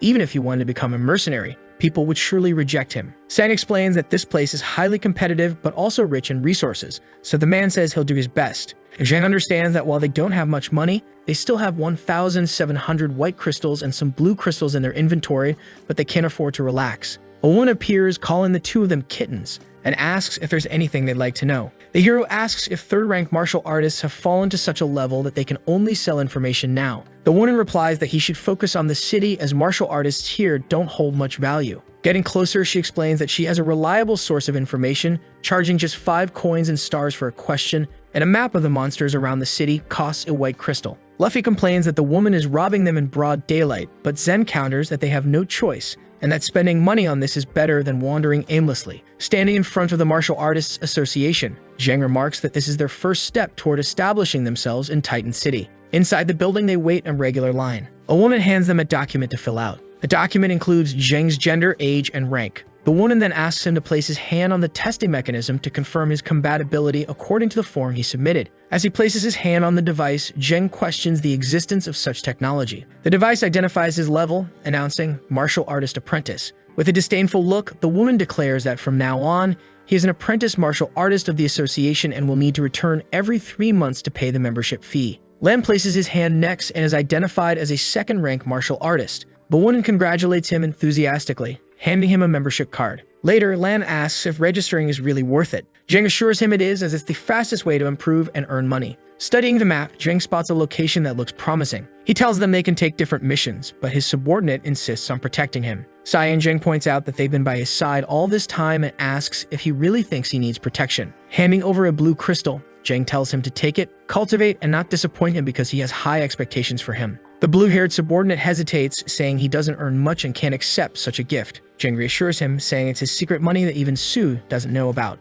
Heading to the mission display area, Zhang tells him that if he feels guilty, he should work hard and raise his rank. Later, they're aboard a crowded bus. The bus announces their arrival at the market, signaling everyone to disembark. As they prepare for their hunt, they go ahead and rent a car. Exiting the bus, Zhang remarks that he didn't expect such a place to be so far from the city yet so lively. A man approaches, offering a cheap car rental. Inspecting a motorcycle, Zhang asks for the daily cost. The vendor explains that the deposit is 2 white crystals, the daily rate is 5 coins and stars, plus the cost of gas. Opening the map, Zhang shows the vendor his destination and asks for a gas estimate for a round trip. Surprised, the vendor comments that even a 5th-rank martial artist wouldn't provoke the monsters in that area and questions if Zhang is seeking death. Confidently, Zhang smiles and says he's not just going there, he's going to kill them. A pack of wolves is devouring an elk. Suddenly, one of the wolves senses something unusual. An arrow hits it squarely, alerting the entire pack. Thrilled, Zhang notes that he earned 1,600 XP. He decides this rocky area will be his primary hunting ground. Observing the wolves, he studies their weak points. Quickly, he begins firing arrows at the pack, hitting each target perfectly without wasting a single shot. Later, he retrieves arrows from the fallen wolves. Noticing the arrows are damaged, he realizes he never purchased new ones and won't be able to reuse these. However, he sees this as an opportunity to train in close combat and earn more XP. One of the wolves lunges at him with sharp claws, but Zhang narrowly dodges. Excited, he acknowledges their impressive speed. Another wolf tries to attack from behind, but he dodges again. Eagerly, Zhang asks the wolf to help him train his body. After some time, only Zhang and one other wolf remain standing. The wolf charges at the hero furiously, trying to land a precise strike, but Zhang dodges. The wolf then throws its entire body toward him, but Zhang evades it in a rather curious way. He comments that training is done for the day and thanks the wolf for its help. Then he stops playing around and approaches the animal with his blade. With a fatal blow, he slashes it multiple times. He notices that the wolf dropped 2 blue crystals and considers it a decent reward. He affirms that if he wants to become even stronger, they'll have to rely not only on honest skills but also on the power of the stars. Sometime later, he returns to the village. Approaching the merchant, Zhang announces that he's here to return the motorcycle. Shocked, the man asks if Zhang fell into a wild beast's nest. Watching him leave, the merchant wonders if today's youth aren't afraid of death anymore. Zhang returns to his hotel room where his friends are worried, asking if something happened to him and if he was robbed. Changing the subject, Zhang asks Lan if he noticed any improvement after absorbing the blue crystal. Lan responds that he'll likely reach rank 3 in a few days. Irritated, Asuka scolds Zhang for giving a blue crystal to Lan when they barely have any money left. Telling her to relax, Zhang shows the results of his hunt, which surprises her. But shifting topics, Zhang tells Asuka that she may need to work a bit in the coming days. He says they can't stay in the hotel indefinitely and wonders if 2 blue crystals would be enough to buy a house. Sometime later, Zhang is collecting wolf crystals again. He realizes that this week he has gathered 20 blue crystals and decides this is an excellent spot. Not only does he train, but he also earns a decent income. However, he feels that the combat training isn't as effective as he'd hoped and wonders if he should reconsider and find a new place to train. Looking around, he notices something unusual. In his view are several mushrooms that seem rare. Nervously, he questions why mushrooms are growing in this rocky area. He recalls a tip from the mysterious woman who mentioned that rare plants or unknown vegetation can be found in the forest and should be collected. She explained that many of these are mutant plants capable of absorbing star power, making them rare and valuable. Holding the mushroom, he realizes it's a mutant plant brimming with star power, and he can even feel it himself. Elsewhere, a group of young people is chatting. As Zhang approaches, one of them comments that they're unsure of his rank but suspect he fights large monsters every day. Zhang walks up to them and asks if he managed to survive peacefully today. Another questions if he's not afraid of dying someday. Zhang remarks that he came to return the motorcycle, and the merchant comments that he's back early this time. Zhang explains that it's because he wants to visit the market. Watching him head toward the bus, the merchant wonders if crazy people also visit supermarkets. Sometime later in Eden City's market, a man announces a limited edition perfume, saying it costs a high-level white crystal. He approaches Zhang, asking if he wants to buy the perfume as a gift for his beloved. Annoyed, Zhang states that he's a woman and questions who he's calling bro. Smelling the perfume, Zhang offers a medium-rank white crystal for it. The bald merchant agrees to the deal. With the perfume in hand, Zhang wonders whether Will or Wayne would like something like this. Approaching an alley and noticing no one around, he begins to conjure a magical portal and retrieves something from it. It's a rank 3 jackal hide. Damaged ones are worth a low-level white crystal, while perfect ones fetch a medium-level white crystal. A potential customer appears, asking if Zhang can offer a lower price. Zhang firmly says no. Inspecting the hides, the man wonders how an apprentice martial artist managed to hunt such creatures but acknowledges the hide's excellent quality. The man, a rank 6 martial artist named Zhang Zhan, declares that he wants all of them. The card he gives Zhang reads, Victory Equipment Store. Zhang asks if he'd like to check the condition of the hides first, but Zhan replies that his instincts are enough to confirm their quality. As Zhan departs, Zhang remarks that if he ever needs equipment, he should visit the store. The man tells his leader that if they use the jackal hides, they could increase their mission rate. However, his subordinate comments that the mission already took them 5 days and questions if they can afford to breach the contract. Intervening, Zhang asks if they're discussing the weakness of the iron armor monster, as he knows what it is. Nervously, the man questions whether Zhang truly knows the iron armor's weakness. The protagonist confirms, while the man's subordinate scoffs, saying Zhang is just a martial arts apprentice who has likely never even seen the creature. Surprisingly, Zhang begins to detail the monster, explaining how it functions and noting that even rank 7 martial artists struggle against it. Smiling, he speculates that they accepted the mission because it was listed as a rank 4 monster, but they didn't expect it to be this challenging. Skeptical, the leader questions why they should trust him. Zhang replies that he's not forcing anyone to believe him. Reluctantly, the man asks for the price. Zhang states that it costs 1 low-level blue crystal. The price shocks everyone, but Zhang argues that he saw the mission, which offers 5 low-level blue crystals as a reward, meaning they'll still profit. The man introduces himself as Xiao Heng, leader of the Warhammer group, and says he expects the information to be accurate. Otherwise, Zhang will have to pay. Smiling, Zhang introduces himself as a martial arts apprentice and congratulates Heng on completing the mission in advance. The leader asks if targeting the monster's head will really lower its defenses that easily and requests the coordinates, saying he doesn't fully trust Zhang. However, the leader remarks that Zhang seems stronger than a martial arts apprentice and isn't as simple as he appears. Later, they look at some photos and Sue tells Zhang she's found some better places. Zhang praises her for finding these houses so quickly, and she replies that it's her job. Zhang chooses one of the houses and Lan asks if the area is a noble district. Excited, Zhang declares they'll live like nobles. Inside the house, Sue comments that it's even more beautiful than in the photos, and Zhang agrees that it's worth the price. The broker says he's looking forward to the next negotiation and informs the boss that he's already handed the keys to the wife. Embarrassed, Sue apologizes to Zhang, explaining that she didn't clarify the situation to the broker, who misunderstood. Changing the subject, Zhang says he almost forgot and hands Sue the perfume, leaving her completely flustered. Lan then wonders aloud if they're forgetting something. Later, outside the house, Zhang is thoughtful as he walks through the market alongside Xiao and Yang. The man with the mohawk tells his boss that it's the same boy from before. His boss still can't forget about the girl. Responding, the mohawked man jokes that he's still in love and calls it love at first sight. Smoking, the old man says he won't stop him but advises him to wait until their task is completed. The boy assures him not to worry, saying he knows what to do and was very lucky today, so they'll see. Looking back, Zhang notices the old man has given up and remarks that he's fortunate.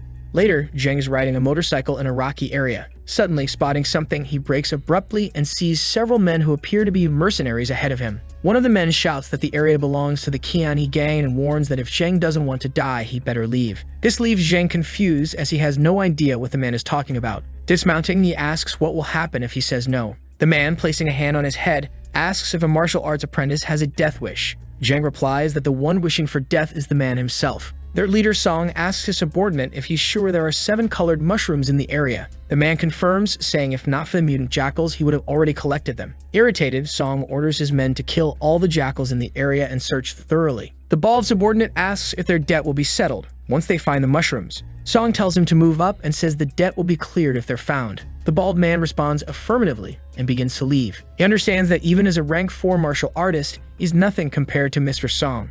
Suddenly, the leader hears some noise on his radio. He pulls it out of his pocket to answer. On the other end, someone reports that their territory has been invaded and 3 rank 5 members have been killed, leaving Song shocked. Song orders his men to pursue the intruder, calling them all trash and declaring that anyone who kills gang members won't live to tell the tale. He decides to leave part of the group behind to search for the mushrooms while the rest chase the intruder, instructing them to kill anyone suspicious. Following his orders, everyone disperses. Meanwhile, in another location, Zheng is exhausted and hiding. He comments that it's a good thing he learned this skill. Otherwise, killing 3 rank 5 martial artists wouldn't have been so easy. An enemy spots his trail and shouts for reinforcements. Looking to the side, Zheng senses a fast-moving presence approaching. Sometime later, the group arrives but is left speechless. Leader Song looks at the scene and asks, bewildered, what's going on. One of his subordinates lies lifeless on the ground. Enraged, Song screams for his men to find and eliminate this trash immediately. Obeying the order, everyone begins searching for Zheng. Hidden and analyzing the situation, Zheng identifies the man in the center as the gang leader. He realizes that he must seize an opportunity to eliminate him since he's a rank 7 martial artist. The thought leaves Zheng completely rattled. He understands that his speed is no match for a rank 7, even though he's quit for his level. Nervously, he considers retreating and abandoning his plan. At that moment, Zheng activates a strange skill. One of the men questions the source of an odd sound and notices a strong wind blowing nearby. Zheng takes advantage of the distraction to flee. Sitting and sipping water, he mutters about how his cultivation plan was ruined because of them. Sighing, he glances back and realizes he's entirely alone. Spotting something, he approaches. Picking up a peculiar bone from the ground, he wonders what it could be. Looking ahead, he notices something eerie. Several skeletons are entangled in a massive spiderweb. Seeing this, he becomes anxious, unsure of what to do. A sudden strike comes his way, but his agility allows him to dodge just in time. From the darkness, 8 red eyes emerge. It's a giant spider cloaked in dark energy. Without hesitation, the spider lunges at Zheng, who leaps aside to evade and simultaneously prepares 3 arrows. Determined, he fires the arrows at the monster. However, all 3 hit their target without causing any damage. At that moment, Zheng activates a skill called Swift. He begins darting side to side with incredible speed. Yet the spider relentlessly chases him. Hiding behind a tree, Zheng remarks that the spider's armor is unbreakable and its speed is extraordinary, making this battle a significant challenge. Suddenly, the spider attacks but ends up striking the tree trunk. The massive creature then pauses and unleashes a strange attack from its mouth. Zheng narrowly dodges it. Moments later, the spider hurls its entire weight toward the ground. Zheng falls onto the grass as the spider towers over him, shrieking close to his face. The situation unnerves him deeply. Quickly, he grabs his knife and without hesitation, screams at the spider to back off. With all his strength, he lands a strike powerful enough to sever one of the spider's fangs. In shock, Zheng wonders if he managed to break its armor with just that. A green liquid resembling blood begins oozing from the spider's fang. Without wasting time, Zheng cuts off one of the spider's legs, forcing it to retreat and lose balance. Inspecting his weapon, he realizes it's imbued with star power and acknowledges that he's finally become a rank 1 martial artist. Elsewhere, a bald man tells his boss they made good money on this trip. However, as they drive, he notices someone standing in the middle of the road. The driver slams the brakes abruptly to avoid hitting Zheng. Annoyed, the man asks if Zheng has a death wish. Zheng, unbothered, asks if he can catch a ride. The man tells him to get lost, but Zheng remarks there's no need to be so rude. At that moment, the leader, Hua, intervenes, saying it's fine and they can let the boy in. The bald man grumbles, saying Zheng is lucky that boss Hua allowed him to ride in the truck. Thanking them for their kindness, Zheng climbs into the vehicle. The blonde man offers him a cigarette. Smiling, Zheng declines, saying he doesn't smoke. He then mentions he's heading to Titan City for a while and asks which group they belong to. With a cigarette in his mouth, the man replies that they're part of the Huon group. In his mind, Zheng finds it amusing that a truck full of muscular men belongs to a group with such a feminine-sounding name. Laughing, Zheng asks the blonde man if he knows of a place in Titan City where he can train star power. The man says he's not sure about martial arts training in the 3rd district, but warns that it's not cheap. Sometime later, they arrive at the outskirts of Titan City. Zheng gets off the vehicle, thanks them for the ride, and says he owes them a favor. Heading back to his place, Zheng reflects on how he's finally a martial artist and needs to improve his martial arts skills. There, Lan informs the young master that he's been promoted to rank 3 martial artist. Hugging Zheng, Lan thanks him for the blue crystals, and Zheng notes that he's also been promoted. The blue-haired subordinate asks if Zheng is now a rank 1 martial artist, and Su begins to cry with pride. Seated at the table, Zheng says they'll live a better life and proposes a toast to that better life. The 3 raise their glasses, saying, "To health." The next day, Zheng and Lan head to the training center. Lan asks if the training will be expensive, and Zheng replies that if it makes him stronger, any price is worth it. Nearby, they notice rank 4 and rank 6 martial artists, realizing how high the levels at the facility are. Zheng reflects that it's a good thing he hunted the phantom spider and auctioned off its silk, fetching a high price, otherwise he wouldn't have enough capital to train here. A woman approaches and asks if the two want to train, instructing them to follow her. She inquires about the level of training they wish to undergo, and Zheng replies that they should start with level 3. The woman explains that the level 3 room requires payment with a blue crystal and a ticket to unlock the door. Before entering, they must also sign a life and death contract. Lan assures them he won't disappoint, and Zheng tells him to go ahead. Meanwhile, Zheng informs the woman that he wants to open a level 5 room for himself. Nervously, she asks if he heard her correctly and really wants to enter a level 5 room. Zheng confirms, insisting that she open it. She explains that it's not a spiritual training session but actual combat with ferocious monsters. Zheng says he understands and points to the rank 5 mutant gorilla, declaring it as his opponent. As Zheng leaves, the woman remarks that the mutant gorilla is as strong as a rank 6 monster and wonders if he has a death wish. A man presents the training room to Zheng, explaining that inserting the ticket will unlock the door and wishing him good luck. Even through the door, Zheng can feel the danger emanating from the mutant gorilla, just as he expected. A blonde man appears, commenting that it's the first time he's seen someone act so recklessly. He quips that if it were him, slitting his own throat with a knife would be quicker. Irritated, Zheng snaps back, calling him an idiot. One of the man's subordinates intervenes, apologizing to Zheng and urging the blonde to do the same. Zheng questions why and asks if they want to enter and try as well. This surprises everyone. Conrad, the instigator, declares that they're all cowards who wouldn't dare enter. Opening the door, Zheng tells them all to leave immediately. One of the men questions if he heard correctly, asking if Zheng really intends to challenge the monster. Another assures their young master, Lu, not to get upset because the boy is definitely going to die. Lu remarks that if Zheng dies, it's his problem, but if he falls into his hands, he'll make him pay. Sometime later, the massive gorilla lies on the ground. It's announced that the tranquilizer in the monster system has fully dissipated and that Zheng should prepare for battle. Determined, Zheng tells the monster that whether or not he advances to rank 2 depends on this fight. Standing face to face with the massive beast, Zheng braces himself for the challenge. Suddenly,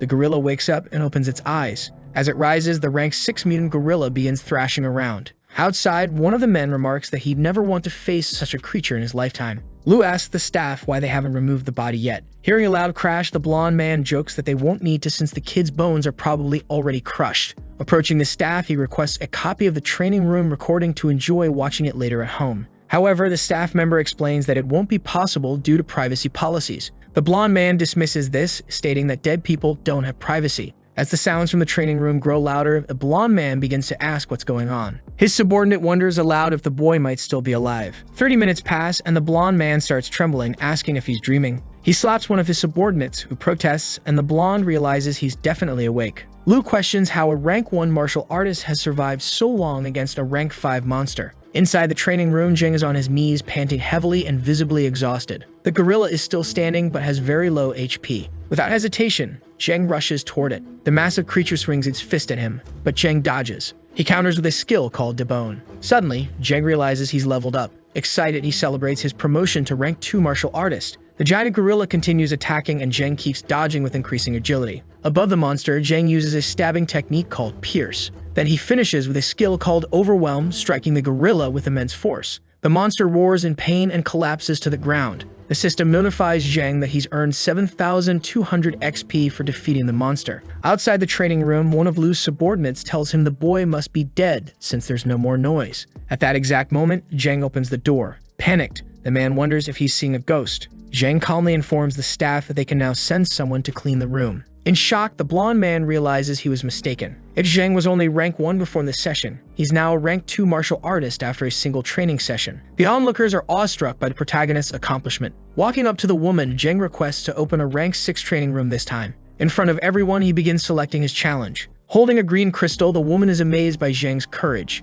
She comments that the rank 6 mutant monster is a true challenge and asks if he really wants to face it. Watching this unfold, someone remarks that Zheng is crazy, while another bets on whether he'll survive. Yet another notes that Zheng is very young and already courting death. The activity in the training center continues as usual, with people heading to their respective rooms. Smoking a cigar, rank 7 martial artist Zheng Sheng finds this situation fascinating. He asks his employee if it's true that Zheng is only rank 2. The employee confirms, adding that Zheng was rank 1 before challenging the gorilla. The older man orders the surveillance camera in Zheng's training room to be activated and the footage streamed to the main lobby. Nervously, the employee asks if permission is required. Zheng Sheng dismisses the concern, saying he'll handle any issues. He notes that if the boy succeeds in completing the challenge, the promotion will greatly benefit the center. In the main lobby, people discuss the protagonist's fight as they await the stream. Soon, the battle is broadcasted. One viewer remarks that the monster is emitting a poisonous mist, while another wonders if the stream has already ended. Zheng is seen enveloped in the green mist. He appears slightly fatigued and has lost some HP. Using his storage skill, Zheng retrieves a healing potion. The question arises, will it be effective against poison in this world? With nothing to lose, Zheng drinks the potion. Spinning his knife, he calls out the monster, saying he wants to see its true strength. Emerging from the green fog is a massive viper. Viewers watch the broadcast intently, with one man marveling at how humans can move so quickly. The battle appears intense and frenetic. Suddenly, the screen displays no signal, prompting the crowd to question if the giant viper caused the interruption.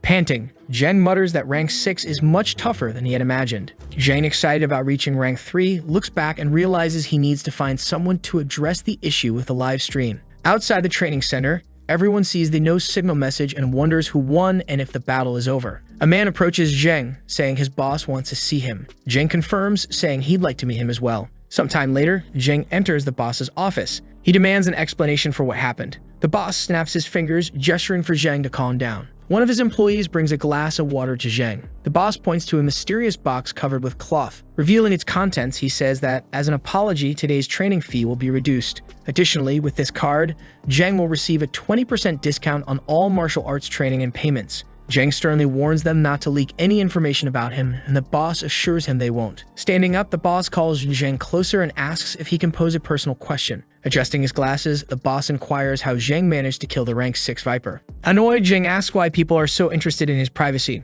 Apologizing, the boss changes the subject, asking if Zheng would consider joining the Best King gathering. He explains that with their resources, they could guarantee he'd reach rank 6 martial artist within a year. Slamming the door shut, Zheng curtly says he's not interested and leaves. Lost in the crowd, Lan wonders where the young master is and if he might have gone home first. A staff member remarks that Zheng is just a rank 3 martial artist and was likely being naive. The older man comments that potential is immeasurable and admits that he probably shouldn't have started the live stream. After leaving the training center, Zheng walks through the streets. Inspecting his knife, he notes that it seems unusable now. He remembers a man who claimed to be a weapons dealer with a store. Sometime later, Zheng arrives at Victory Equipment Store. Impressed by the shop's size, he regrets selling the jackal hides too cheaply. Arms crossed, the shopkeeper stares at Zheng, who sips a cup of coffee in silence. Nervously, the man asks when Zheng became a rank 3 martial artist, as it seemed to have happened recently. Zheng nonchalantly replies that it's no big deal, and that he simply worked harder than others. Embarrassed, the shopkeeper admits that even if Zheng didn't want to tell the truth, he could come up with a better excuse.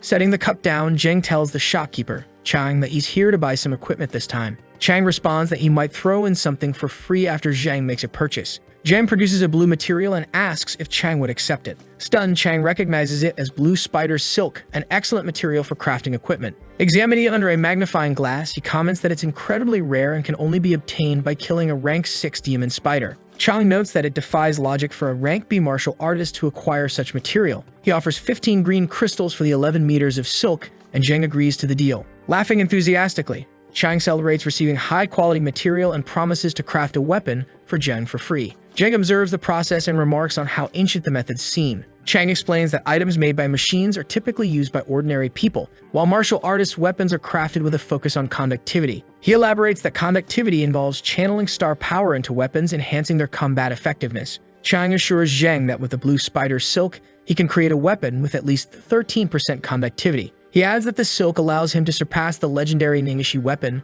which has 15% conductivity. Placing the silk on the welding platform, Chang begins forging the weapon. Explosions erupt as the material undergoes intense processing. Later, the weapon is cooled in a vat of blue liquid. Handing it over, Chang tells Zheng that the rest is up to his luck. Examining the weapon, Zheng notes how incredibly lightweight it feels. Spinning it, the weapon moves with supernatural speed. The weapon feels perfectly suited to Zheng. Reflecting, Chang thinks that if Zheng claimed to be an 8th or 9th rank martial artist, he'd believe it due to the sheer aura and overwhelming pressure Zheng exudes. Chang seems to have thoroughly enjoyed crafting the new weapon. In shock, the craftsman realizes that the dagger has at least 20% conductivity, worth at least a mid-level purple crystal. He questions how he gave it away so casually. Zheng thanks him and bids farewell. The craftsman, irritated, tells him to leave quickly, calling him a miserly treasure and warning him to go before he changes his mind. He reassures himself that since he succeeded in making one, he's confident he can make another. As Zheng walks through the city, one of Lu's men spots him and asks their young master if that's the kid from the training center earlier. Lu comments that they couldn't touch him before his training, but now they can teach him a lesson. His subordinate, however, nervously reminds him that the boy killed a mutant gorilla. Fuming, Lu dismisses this, saying the boy is just trash who knows a few tricks, insisting there's no way a rank 3 martial artist could do that. Then Lu recalls that Zheng was rank 1 just a while ago, and the bald man reminds him that Zheng reached rank 2 after fighting the gorilla. Angrily, Lu snaps, saying it doesn't matter and that they should deal with him now, regardless of his rank. Approaching Zheng, Lu sneers, accusing him of finally growing some courage and declaring they'll see how arrogant he can be now. Zheng, looking at Lu, asks who they are and if he knows them. Irritated, Lu orders his men to break Zheng's legs and beat him up. In an instant, Zheng delivers a swift kick to one of them, sending him flying into a wall. Spinning with supernatural speed, he prepares to strike the other. In mere seconds, Zheng effortlessly defeats both henchmen, leaving Lu in complete shock. Nearby, a young girl hears the commotion. Turning around, she notices a tree trunk about to fall on her head. Zheng, about to leave, notices the situation and immediately rushes to save her. His speed is so impressive that Lu is left dumbfounded. Holding the girl in his arms, Zheng watches as she kicks Lu, sending him tumbling into the fallen trunk and hitting his head. Kneeling, Zheng asks if the girl is okay, and she confirms that she is. Enraged, Lu accuses Zheng of provoking him first. Zheng retorts, asking who cares about who he is. Laughing, Lu warns Zheng to kneel and beg for forgiveness. He threatens Zheng, saying his family will show him what's worse than death if he doesn't comply. Infuriated, Zheng uses a teleportation-like ability to deliver a precise kick to Lu's ankle. The blow causes Lu to collapse to the ground, wailing in pain. Calmly, Zheng declares that he hates being threatened by anyone. Desperately crying, Lu begs for forgiveness, admitting he was wrong. Onlookers comment on Zheng's bravery, wondering if he isn't afraid of the Lu family. They remark that Lu acted tough until now, but his downfall is pitiful. In his mind, Zheng reflects on the harsh reality of this world. The strong survive and the weak perish. As for the Lu family, Zheng wonders about them but decides he doesn't care if this is the beginning of a conflict. At the Lu family residence, Lu lies in bed with a broken leg while a doctor examines him. Standing nearby, the doctor informs the family leader that the young master's bone is fractured and even if it heals, there will be lasting effects. The bald subordinate asks if this will impact his strength, and the doctor confirms, explaining that Lu's meridians are damaged. In disbelief, the family leader denies the truth, saying it must be a lie. Crying, Lu blames everything on Zheng and demands revenge. His father, disgusted, calls him trash and questions how he dares to cry. He scolds him for being defeated by a rank 3 martial artist despite being a rank 4 himself. The family leader demands to know Zheng's origins and past. He summons his employee, Bin, and orders him to investigate Zheng immediately. The leader declares that it doesn't matter who Zheng is, since he dared to harm his son. He must face the consequences and pay for his actions. One day later at the Chiton City Market, Zheng laments how much he's been spending recently and decides he needs to find a job to earn more money. Someone calls him Specialist, grabbing his attention, saying they'd met again and thanking him for his method that helped complete their mission. The squad leader introduces Zheng to his brother, stating that Zheng is the specialist he mentioned. Zheng asks if they can stop calling him that. Placing a hand on Zheng's shoulder, the man remarks how Zheng went from a martial arts apprentice to rank 3 in just a few days and wonders how he could call him anything else. The leader mentions that his squad is heading to another city and invites Zheng to join them. Zheng asks if there's money to be made, and upon hearing there is, he agrees. Later, at the Central Plaza, the leader announces that the Hammer Squad is recruiting veterans with combat abilities, preferably rank 5 and above. Watching this, Zheng notes how similar it feels to organizing a dungeon raid in a game. The leader explains the mission. They will head to Weiss City with a reward of 1 mid-level blue crystal. A martial artist, rank 6, named Zheng Sun, volunteers but demands an additional crystal to join temporarily. The leader, caught off guard, suggests compensating with contributions or extra work. Irritated, Sun mocks him, asking how they can guarantee any reward at all. Zheng considers whether he should prepare his weapon to avoid drawing unnecessary attention and reflects on how brother Qiang helped modify his bow for better conductivity. He wonders if it will now be easier to use. Suddenly, the rank 6 man climbs onto the truck bed. He notices Zheng's bow and asks if he only uses it to hunt wild beasts, adding that quality bows with 5 conductivity points are a true weapon. One of the men calls Zheng a specialist, mentioning the powerful draw strength of his bow and suggesting he sit inside the truck.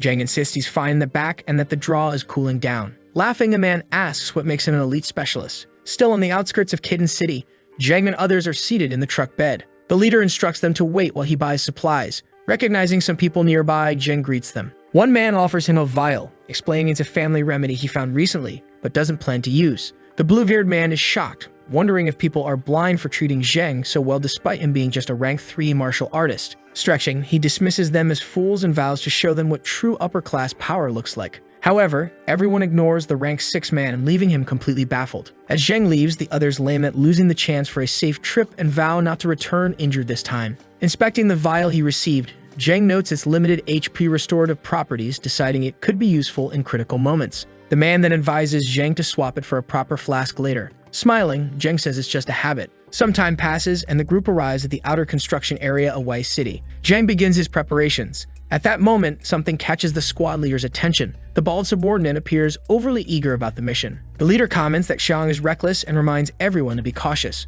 The group explores the city together, defeating monsters along the way. Suddenly, a zombie lunges at the leader. However, it's quickly shot down with an arrow. Excited, Zhang praises his teammates' sharp shooting skills. The leader warns the group that they must reach the designated street within 5 minutes to avoid an influx of venomous zombies. Zhang calls out to an arrogant specialist, teasing that the zombies are all his and that earning 2 blue crystals won't be easy. The man sneers, asking if Zhang plans to just stand there and watch. Zhang explains that their pay depends on productivity. No work, no reward. Challenged, the man declares he'll prove why he's worth 2 blue crystals. Charging toward the zombies, the arrogant rank 6 martial artist takes down 2 with precision strikes, impressing the leader, who praises his skills. The others remark that the extra expense for his services was worth it. Suddenly, a swarm of rank 30 zombies appears. One of the men notes that the zombies in the shopping district are all mutants and warns that advancing further poses a significant risk. Confident, the arrogant man decides to try his luck. He shoots a zombie in the head, but it appears unaffected. Zhang, however, praises his shot, calling it impressive. Zhang then announces that he's warming up and tells everyone to stay back, saying he'll handle the rest. The arrogant man scoffs, questioning if Zhang really thinks he's a specialist and accusing him of seeking death. Ignoring the remarks, Zhang charges forward. He begins shooting arrows at the zombies, thinking about how much free XP he can farm and not wanting to miss the opportunity. The arrogant man grumbles to the leader, complaining that Zhang lacks discipline and organization and questions why they even recruited someone like him. When the leader doesn't respond, the man calls out again, frustrated by their silence. Approaching the trio, he's stunned by what he sees. Zhang is rapidly taking down multiple zombies at once with incredible accuracy. Everyone watches in awe as Zhang eliminates one zombie after another with ease, each kill netting him 700 XP. Zhang doesn't appear to struggle at all, landing precise headshots with his arrows. When he finally finishes, Zhang declares that reaching level 30 is achievable, and once the time comes, he'll unlock a new skill. The arrogant man, still in disbelief, realizes that Zhang defeated all the zombies in just 3 minutes and mutters that he's truly a human beast. Zhang announces that he's done and asks for help retrieving his arrows, saying some of them can still be reused. The group erupts in celebration, praising Zhang as an unparalleled specialist and marveling at his strength. One man comments that Zhang was hiding his true power all along, while another declares himself a fan. Later, the group searches the zombie corpses for Zhang's arrows.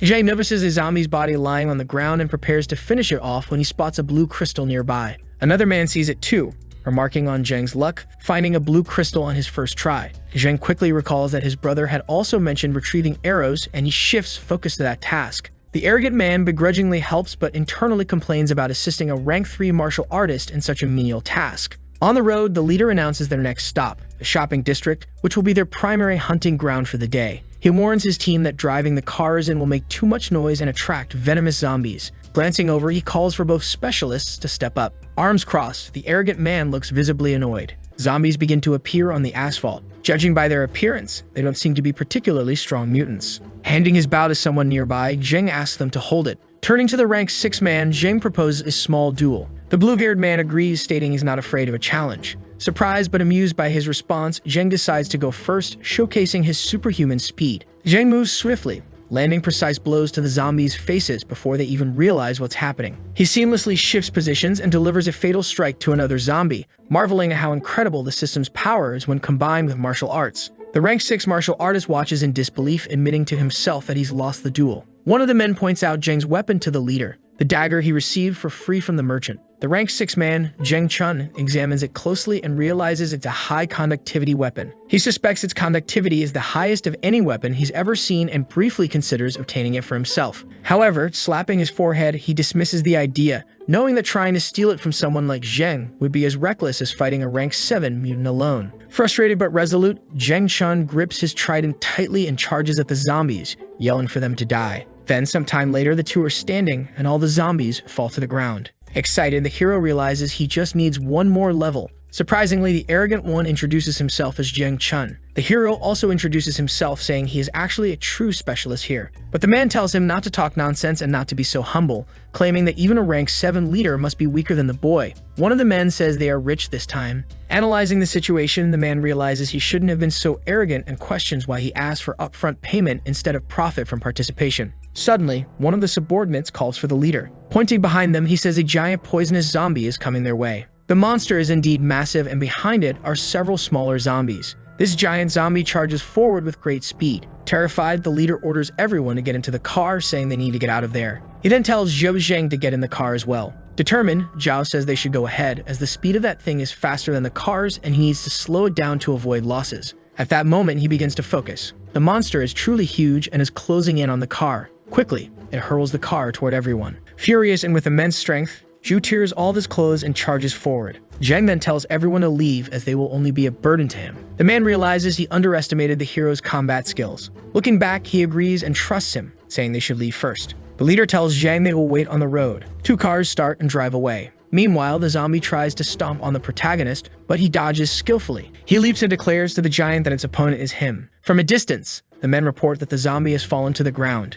The man is very impressed, wondering if the boy is really a rank 3 martial artist based on this level of combat aptitude. Observing the giant zombie, the boy tries to locate its weak points. Sora remarks that apparently it is not invincible as they say. The zombie tries to grab something to strike the protagonist, but the boy quickly disappears. From behind, he uses the stab skill. 10 minutes pass in the fight. One of the men mentions that it's been a while since they've been there and the specialist hasn't returned, wondering what might have happened. The former arrogant one assures them not to worry, saying that guy's skills wouldn't let him die so easily. Using binoculars, one of the men announces that he's coming back, that the specialist has indeed returned. One of them says, "He's really our brother," while another adds that he knew he'd be okay. Handing over the blue crystal, the hero says that, as a team, they should always deliver what they managed to obtain. Seeing this, the man realizes he could have kept that blue crystal, but understands that such combat skill and courage are admirable. The leader calls Zhao, saying that from now on in this city of Kitten, he only has admiration for the boy. At that moment, one of the men calls him, saying that he is very strong and that he also admires him. At that moment, loud honking noises can be heard and two cars arrive at the scene. A bald man holding a weapon comments that they have a great haul there. In response, the leader says of course they're not like those weaklings who ran away. The two men remain silent. Hearing this, the bald man becomes extremely angry. The protagonist thinks that he can't even rest for a minute. Also irritated, the former arrogant one speaks up and asks if they want to fight, calling them trash. One of the subordinates warns the bald man, who is the boss, that they hired a rank 6 martial artist. Terrified and nervous, the man tells them to leave now. The blue-haired one calls them cowards. Meanwhile, the protagonist reflects that having a high rank is like an identity certificate in this world. 3 days pass since the incident. The hero has already reached level 30 after defeating several giant monsters. He is very happy to have finally reached this level and starts analyzing some skills. A giant cat approaches and he remarks that he must keep working and will advance soon. At the same time, at the protagonist's house, a man tells the young master that this is the boy's house. Liu declares that he will make Zhou Zheng understand that there are fates worse than death and that he will pay. Meanwhile, the hero is still collecting crystals from the giant beasts. He ends up collecting the blue crystal, but then looks back, noticing something. He sees the rank 7 martial artist with the power of green stars. He comments that a rank 7 martial artist must be well known in Chitin City. However, the man is struggling against the monsters. At that moment, he is about to be attacked, but the hero launches a flash attack toward one of them. Then he emerges from the bushes like a savior. This draws significant attention from the rank 7. He asks for the hero's help, promising a reward later. Without saying anything, the hero accepts and begins shooting flashes at the monsters. Then he grabs his custom-made dagger, which is very powerful. He comments that he'll take care of one and the other 2 are theirs. Time passes and the rank 7 asks his name and questions how a rank 3 martial artist can kill 2 mutant apes. In response, he says his name is Zhou Zheng and asks about the reward the man mentioned. The man says he's bold to ask such a thing and questions if he isn't afraid he might be killed. But the boy replies that he won't be able to kill him. Nervous, the man wonders why this boy emits a more dangerous aura than some high-rank martial artists. Laughing, the rank 7 takes something out of his inventory. He says it's monkey wine, which is very valuable, and tells Zhu he's hit the jackpot. He mentions it took him an entire week to hunt the Monkey King. The hero comments that if he hadn't been there, the man would already be dead, so it wasn't that bad. The rank 7 says there are fewer than 10 people capable of being recognized in Titan City, and the boy is now one of them. He then invites Zhu to a guild mission in a few days, and the hero accepts. Sometime later, the protagonist is on his motorcycle. He thinks today's haul wasn't bad and considers buying a shop for Yuan, so she won't be bored staying home all day. Deeply irritated, Lu orders his subordinates to break it down now. His men start entering the house. In shock, Su asks what they are doing. Smiling, the man says to capture her for questioning. Following the order, the men do so, and the woman tells them to let her go immediately. Lu appears, telling them to take their hands off her and calling them bastards. Irritated, he calls them trash, ordering them to leave her alone. Lu orders his men to beat him now. People are already talking about it, saying it was cruel, and another comments that no one told them to offend the Lu family. Hearing this, the protagonist realizes what is happening. Then he spots the fallen lunch on the ground. But with no way to wake him up, the subordinate apologizes, saying he couldn't manage it. At that moment, he ends up coughing blood. This leaves the hero distressed, unsure of what to do. Now in the operating room, his surgery is underway while the boy waits. He seems very angry, already aware of what happened. Sometime later, the surgery ends. The doctor says his life is out of danger, but that his limbs may not fully recover. Inside the operating room, the boy simply observes his friend, remembering the conversation he overheard earlier. He vows to prevent anyone from speaking ill of the Lu family, especially that blonde boy. Sometime later at the Lu family residence, the boy is watching them. He wonders if they are ready to face his wrath. Inside the house, the blonde boy responds that he is ready. Seeing his woman on a cross, he begins laughing hysterically. The woman appears to be unconscious. One of the subordinates asks if they should start the interrogation. Smiling, the blonde man replies they should start, but he asks why the subordinate is still there and tells him to disappear immediately. Looking at the woman, he says Zhu Zhang will regret his decision for the rest of his life. Then he throws water at the woman to wake her up. Smiling, he admits that Titan City doesn't have many beautiful women like her. He says Zhu Zhang must like her a lot. Holding a knife, he comments that he can't just humiliate her, but being in a wheelchair, he can't reach her legs. He wonders aloud who tied her up so high. Approaching her, he says that if she promises to become his woman, he promises not to ruin her pretty face. In response, the girl spits on his forehead. This leaves the man deeply enraged, saying she will die right now. But the protagonist appears behind him, stabbing him and declaring that he's absolutely right about that. As the blonde man approaches, he declares that Zhou Zhang is dead. Trembling with fear, Su Yuan begins to cry. Untying the girl, the hero apologizes, saying he took too long. He says his woman will instantly embrace him. The boy holds her by the waist and leaves. He then stops under a tree. He tells her to wait there and not make a sound. Desperate, she begs the young master not to go. The boy says he killed their son, and that things won't end so easily. He tells her not to worry because he will return and that she must wait for him. The head of the family asks his subordinate if Tan Yu went after Zhou Zhang today. The man replies that he did, but he didn't find him and instead brought a girl. The old man becomes irritated, saying that Brat spends every Saturday and day only thinking about women. His subordinate asks if he should remind the young master of his duties, but the old man says it doesn't matter. Suddenly, he hears a noise and the subordinate asks who's there. The old man remarks that it's an impressive stealth skill, but the martial level is too low. The protagonist begins to appear gradually. The old man asks if this trickster is Zheng. The boy appears and realizes that this is a rank 8 martial artist who even went to the guild to gather information about him. Sitting in his chair, the old man orders his subordinate to kill him. The man charges at the boy with everything he's got. However, Zheng manages to dodge using his stabbing skill. Puffing on his pipe, the old man comments that the boy is quick, but using an attack like that on Bing will only tickle him. Even after the attack, the man starts smiling. However, he notices something strange. Looking back, he sees only his back was torn. Analyzing, he realizes the system's skill dealt force damage and wonders if his thick skin even matters. Appearing behind the protagonist, the man tells him to die. Seeing this, the old man begins to grow very nervous. Without difficulty, the boy lands a hit on the subordinate. Moving toward the old man, he says it's his turn now. The old man comments that the boy knows how to pull off some strange tricks. Exuding energy, he says the boy is too arrogant. Guards outside the house begin to sense the energy, saying they should go into alert mode. From atop the tree, Su starts worrying about the young master, wishing he'll be safe in the end. The old man declares that there are at least 30 martial artists ranked 4 or higher in this place, and the boy won't be able to escape. But the hero asks who said he's planning to escape. Suddenly, several men burst into the room, reporting that something terrible has happened. Worried, the old man asks what happened to his son. Smiling, Zheng tells him not to get upset, saying his son was killed on the way. This information leaves the old head enraged, questioning what he just heard. The subordinate confirms that the young master is indeed dead. Hearing this, the old man is in disbelief, giving the protagonist an opening. Angrily, the old man says he'll tear Zheng apart, but it's too late as the hero gets close and uses his flash attack. However, he realizes it has little effect and wonders if a rank 8 martial artist is really this strong. Irritated, the bald man tells him to die now. He attempts a fatal attack, but the hero narrowly avoids it. The old man doesn't stop, launching a series of attacks. He hurls energy strikes one after the other. The protagonist dodges all of them while counting down. Charging forward, he decides now is the time. He then uses the flash ability, its cooldown now over, landing a frontal attack on the old man's abdomen, using the dagger imbued with energy. It seems this attack had some effect. Surprisingly, though, the old man says it doesn't even tickle. He strikes a blow that pierces through the protagonist's chest. This leaves the boy utterly shocked. Quickly, the old man kicks him against the wall. Laughing, the hero asks if the old man thinks he can evade his attacks. He explains that his father once taught him that only those who trust themselves win in the end. Holding an HP vial, he declares that the moment the old man was stabbed, he had already lost the fight. Surprised, the old man wonders if the boy's dagger is poisoned. Resolutely, the hero reveals it's the poison of the rank 6 venomous ghost spider, which even a rank 8 martial artist cannot survive. Meanwhile, Balaba is outside the house. Worried, Soul prays to God to help the young master. Suddenly, the boy appears, telling them to leave. As he runs, he thinks that an HP potion cannot fully heal him because of a wound caused by a rank 8 martial artist. He starts running desperately and suddenly trips.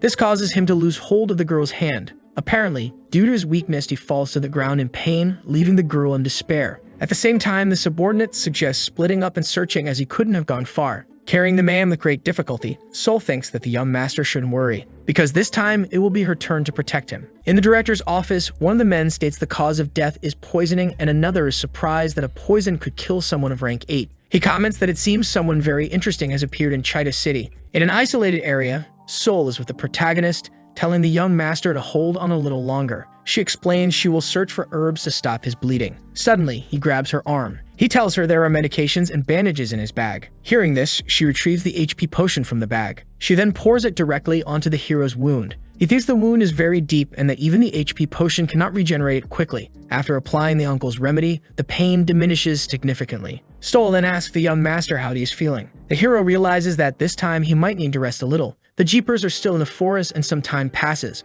Both are sleeping and the boy rests on her lap. She wakes up and calls for the young master, asking if the boy is already awake. Standing up, he asks if the wounds are healed. She responds yes, thanks to the remedy. He then says it's also thanks to her being there with him. Her face turns completely red from embarrassment, but her stomach starts growling and laughing. The hero says he'll take her for breakfast. In the city of Zon, they are having breakfast and people are talking about how they heard Lu was killed along with his son. One man comments that the incident shocked the entire Titan Guard team, and another remarks that the city hadn't seen anything like this in years. While Thomas is having breakfast, the boy wonders about the Titan Guard team. At the same time, a man is smoking and analyzing a document. It contains all the information available about Zhenk. One of his subordinates appears, saying they've already interrogated all the witnesses. Showing a photo, the subordinate remarks that the incident is definitely connected to him. Looking at the photo, the man says Zhenk and wonders how a rank 3 martial artist could do this and if it's even possible. Meanwhile, in the hospital, they both visit Lan, who tells Asura not to worry because it wasn't her fault. He says it's all his own fault as he was weak and useless.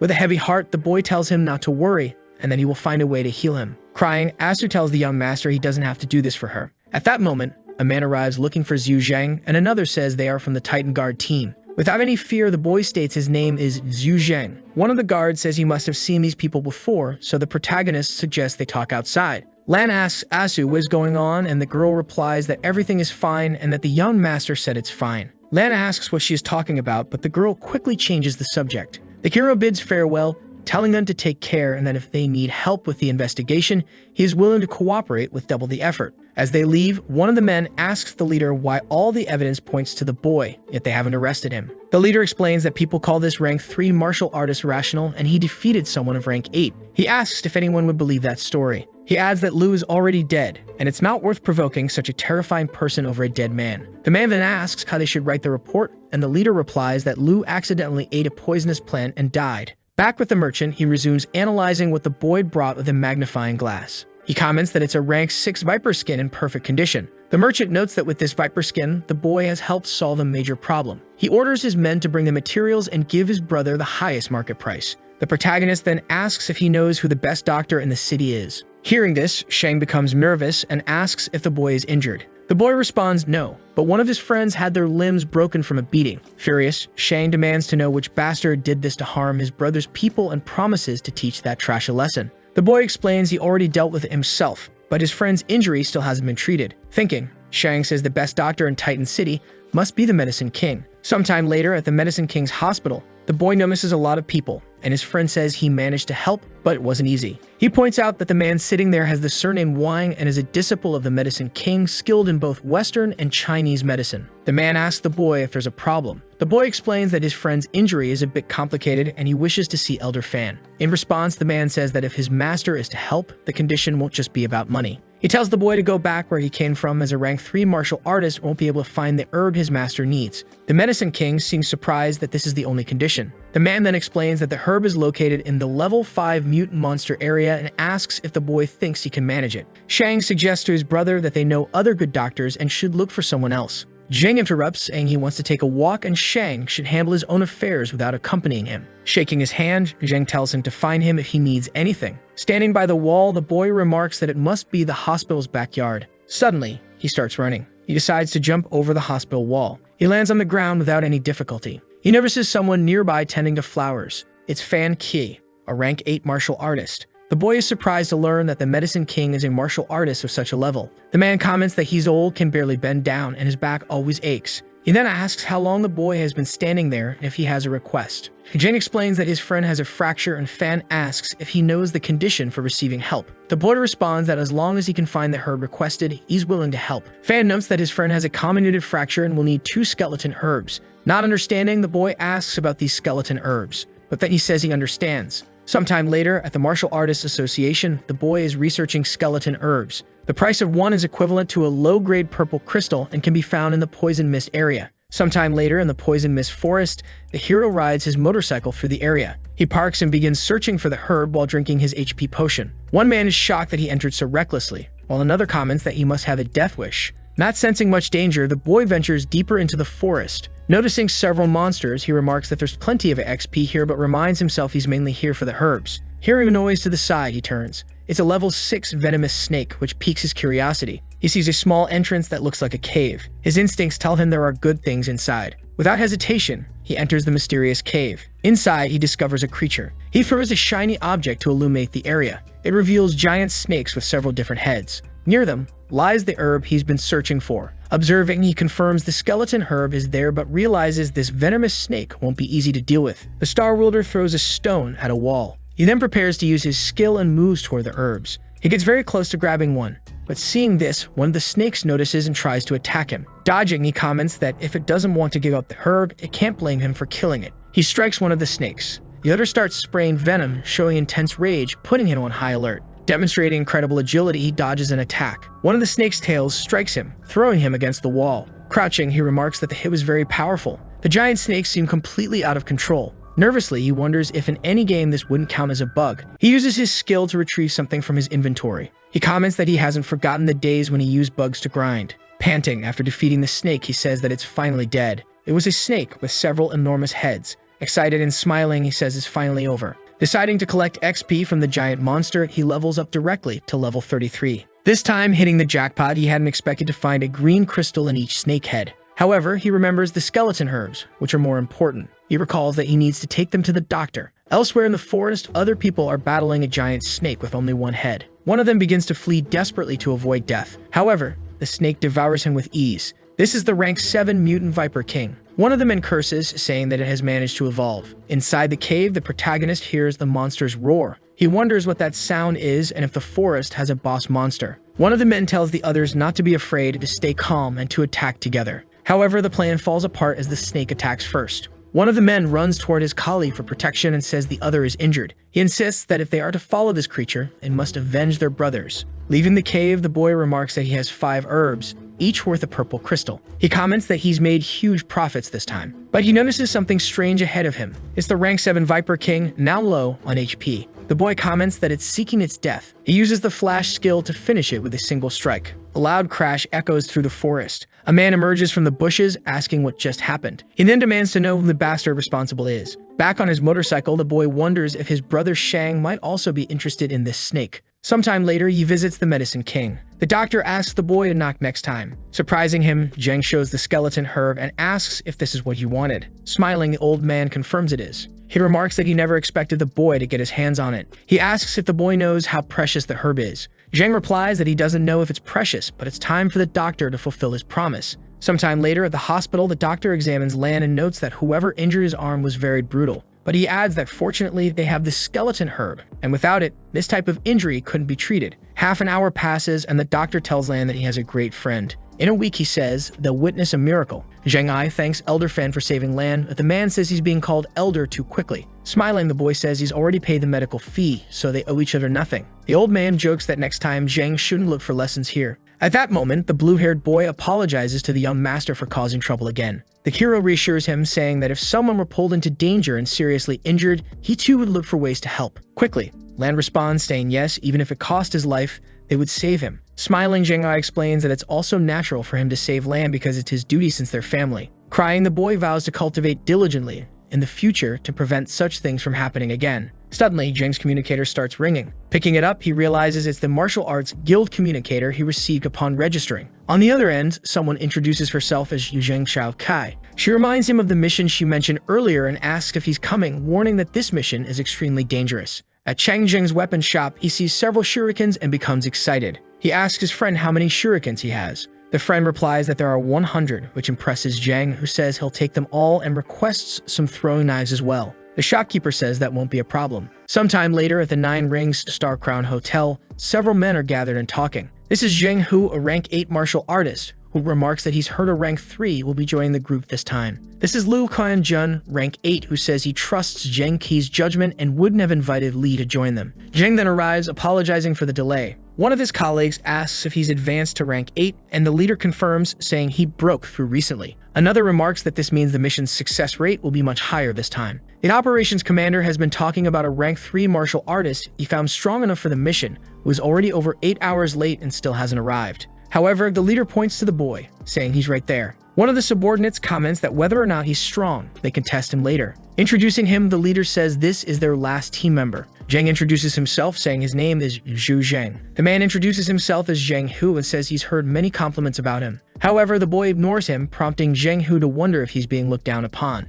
Zheng replies that he's not being disrespectful, just afraid his bones might break after shaking hands with him. Sometime later, the leader announces that everyone is gathered and instructs them to head to the room on the top floor to plan the next step. Arriving at the room, which looks quite large, the hero is visibly impressed by the place. Seeing this, one man calls the boy a country bumpkin. Once inside, another team member drinks a cold beverage. Responding, he says it's refreshing, and another colleague also calls him a country bumpkin. The leader explains that the mission's reward is incredible, but so is the risk, and if anyone wants to back out, now is the time. Seeing this, no one chooses to withdraw, deciding to proceed with the mission. Continuing the explanation, the leader states that the reward is divided so each person receives 10%, with the remaining 40% distributed based on contributions. One of them complains, saying it's unfair. He doesn't mind receiving 10%, but questions why the protagonist deserves the same. The leader then asks how he would propose distributing it fairly, but the man admits he hasn't thought of an alternative. Another suggests that everyone receives a fixed 5% and the remaining 70% is distributed based on contributions. Smiling, the boy says this distribution is fair and has no objections. Surprised by the boy's reaction, the man says he also has no objections. Seeing this, the leader asks if the boy truly agrees with the distribution, but the boy is preoccupied, marveling at how soft the sofa is. He wonders if the boy expects to earn more than them, rank 8 martial artists. Clapping his hands, the leader declares that everything is decided and announces a gift for each of them. He explains they can visit the martial arts shopping center to choose equipment worth up to a mid-tier green crystal, which he will pay for. The hero then asks about the martial arts shopping center, and the man explains it's a guild-affiliated store open to rank 7 martial artists and above. The boy asks if he's qualified, but the leader says no, though he can shop online via the Star Crown Hotel's computer. On the computer, the boy remarks that it feels similar to buying treasures online, except the items are even more expensive. Impressed by the extensive inventory, he comments that Titan City is more complex than he thought. He finds an elven bow with a 90% conduction rate, priced at 2 high-tier purple crystals. Seeing this, he remarks that even if he sold everything he owns, he wouldn't afford it. He hopes to earn 2 high-tier purple crystals during this mission. He also looks at boots with the mountain glow effect and decides they will suffice. The man completes the orders, confirms the deliveries, and thanks him for choosing the items. Back in the brightly lit room, everyone grows excited to unbox their purchases. One man comments that the boy profited the most since he hasn't even gone on the mission yet and has already earned a green crystal. With crossed arms, the leader reflects that the monkey wine he gave the boy only cost a few purple crystals. Shocked, another team member questions why the boy spent a mid-tier green crystal on just those boots. Testing them out, the boy thinks these boots, which cost a green crystal, feel different from regular ones. He notices he feels much stronger and decides he'll aim for that elven bow after the mission ends. With that, everyone is already in the car heading toward the mission. At one point, the man with the mohawk asks Zhang to stop the car for a moment. He then tells the boy to step outside. The leader explains that they want to test his strength and that, while he trusts him, they still need to evaluate his skills. Stepping aside, he tells Zhang to deal with the small creatures over there. Another colleague intervenes, saying that sending a rank 3 to hunt 2 sand wolves might be a bit harsh. Yet another remarks that if he can't handle something like this, there's no need for him to come along as he'll only end up dead. Meanwhile, the leader thinks that the situation is indeed cruel, but cruel for the 2 wolves, not the boy. The hero approaches the 2 monsters without hesitation. The wolves immediately start howling at him.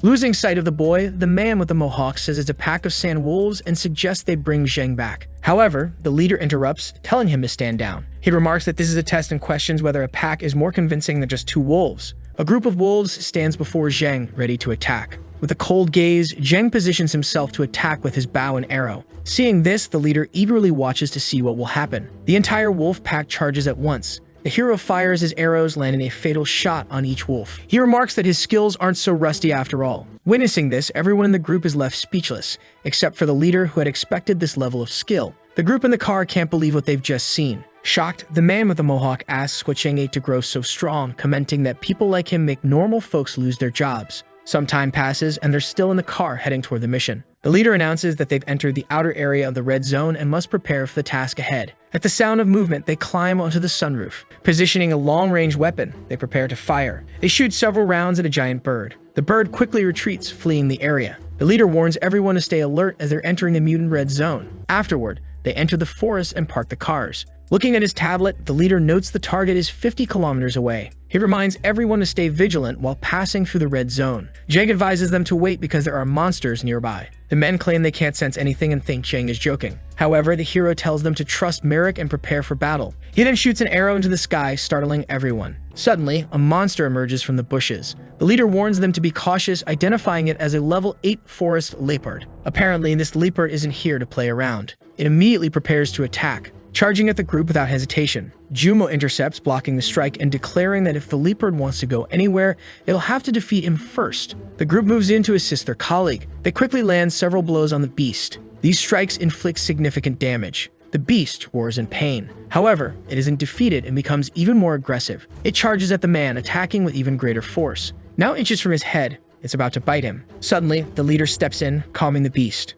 The man with the purple hair also strikes, using his spear. He lands a hit on the animal's chest. This brings the beast crashing to the ground. Seeing this, Jumo Kalma spots an opening to attack. Striking, he declares, an eye for an eye, a tooth for a tooth. He calls the beast a bastard as he lands the final blow. Observing the scene, Jen comments that such coordination is expected of rank 8s. He notes that if they attack together, the leopard has no chance of escape. As they prepare to leave, he remarks that luck isn't so bad since they've already secured a green crystal on their first attempt. The hero asks Brother Hugh if he wants the beast.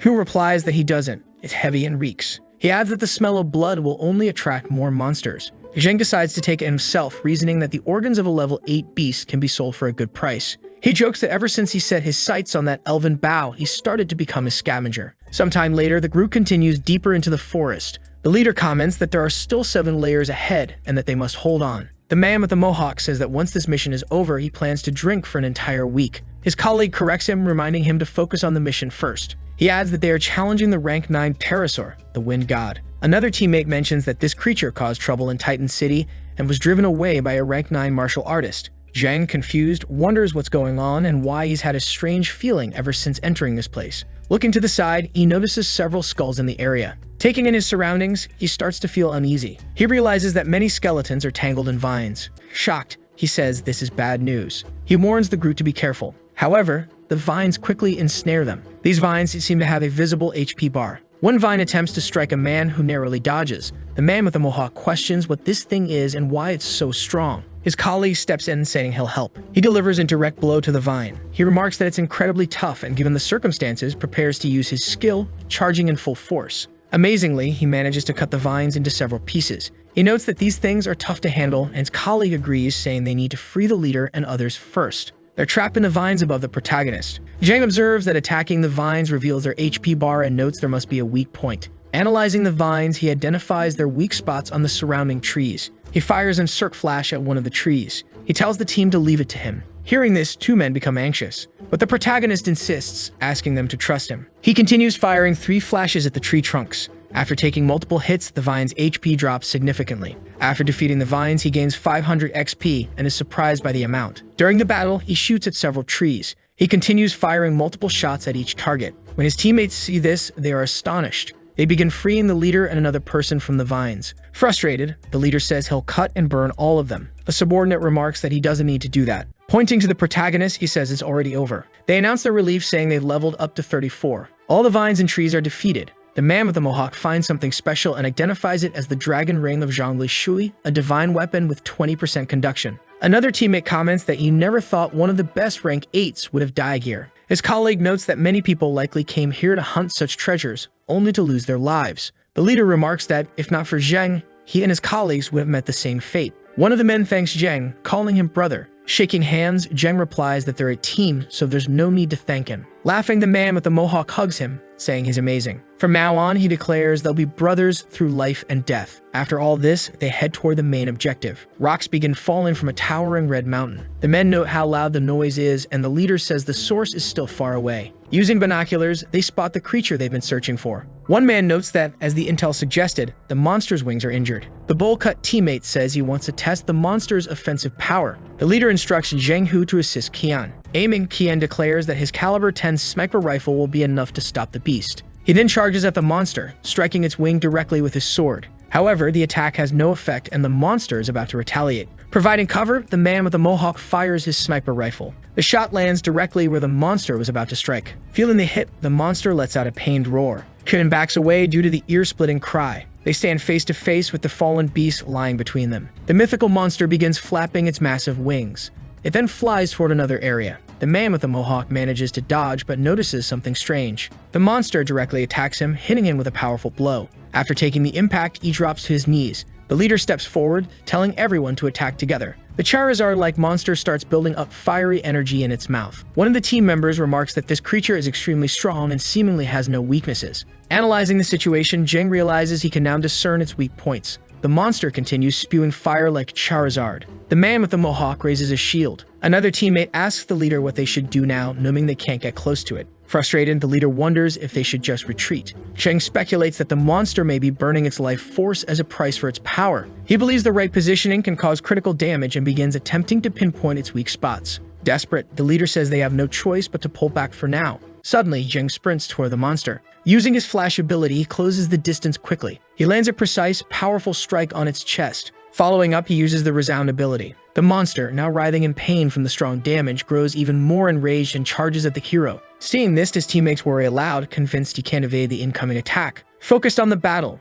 Zheng knows this is his chance. He charges forward with everything he's got, using the stab skill. He notes that using the skill seems to reduce the monster's HP, making it possible to defeat it this way. The monster begins to collapse after the attack. Quickly, Zheng dodges its fall. Calling to the leader, he tells the team to use their weapons to keep the creature under control from a distance and leave the rest to him. Holding his head in disbelief, the man with the mohawk mutters that Zheng is a crazy demon. With a manic grin, the leader yells for everyone to attack now. As they strike, the group marvels at how Zheng was able to injure the wind god Pterosaur, wondering how he did it. The monster, enraged by the barrage of attacks, becomes even more aggressive. Suddenly, it takes a direct hit to the head from a powerful shot. Laughing, one of the men mocks the creature, asking if it still plans to spit fire without permission. The monster attempts to attack another teammate. Closing in, Zheng lands another hit, reducing its HP further. Startled, one of the men asks where Zheng came from. Lighting a cigarette, another teammate recalls that it all started with that monkey wine. The man with the mohawk jokes that he almost challenged Zheng earlier and questions if the leader wanted him dead. The bowl-cut man comments he's never seen someone use star power like that.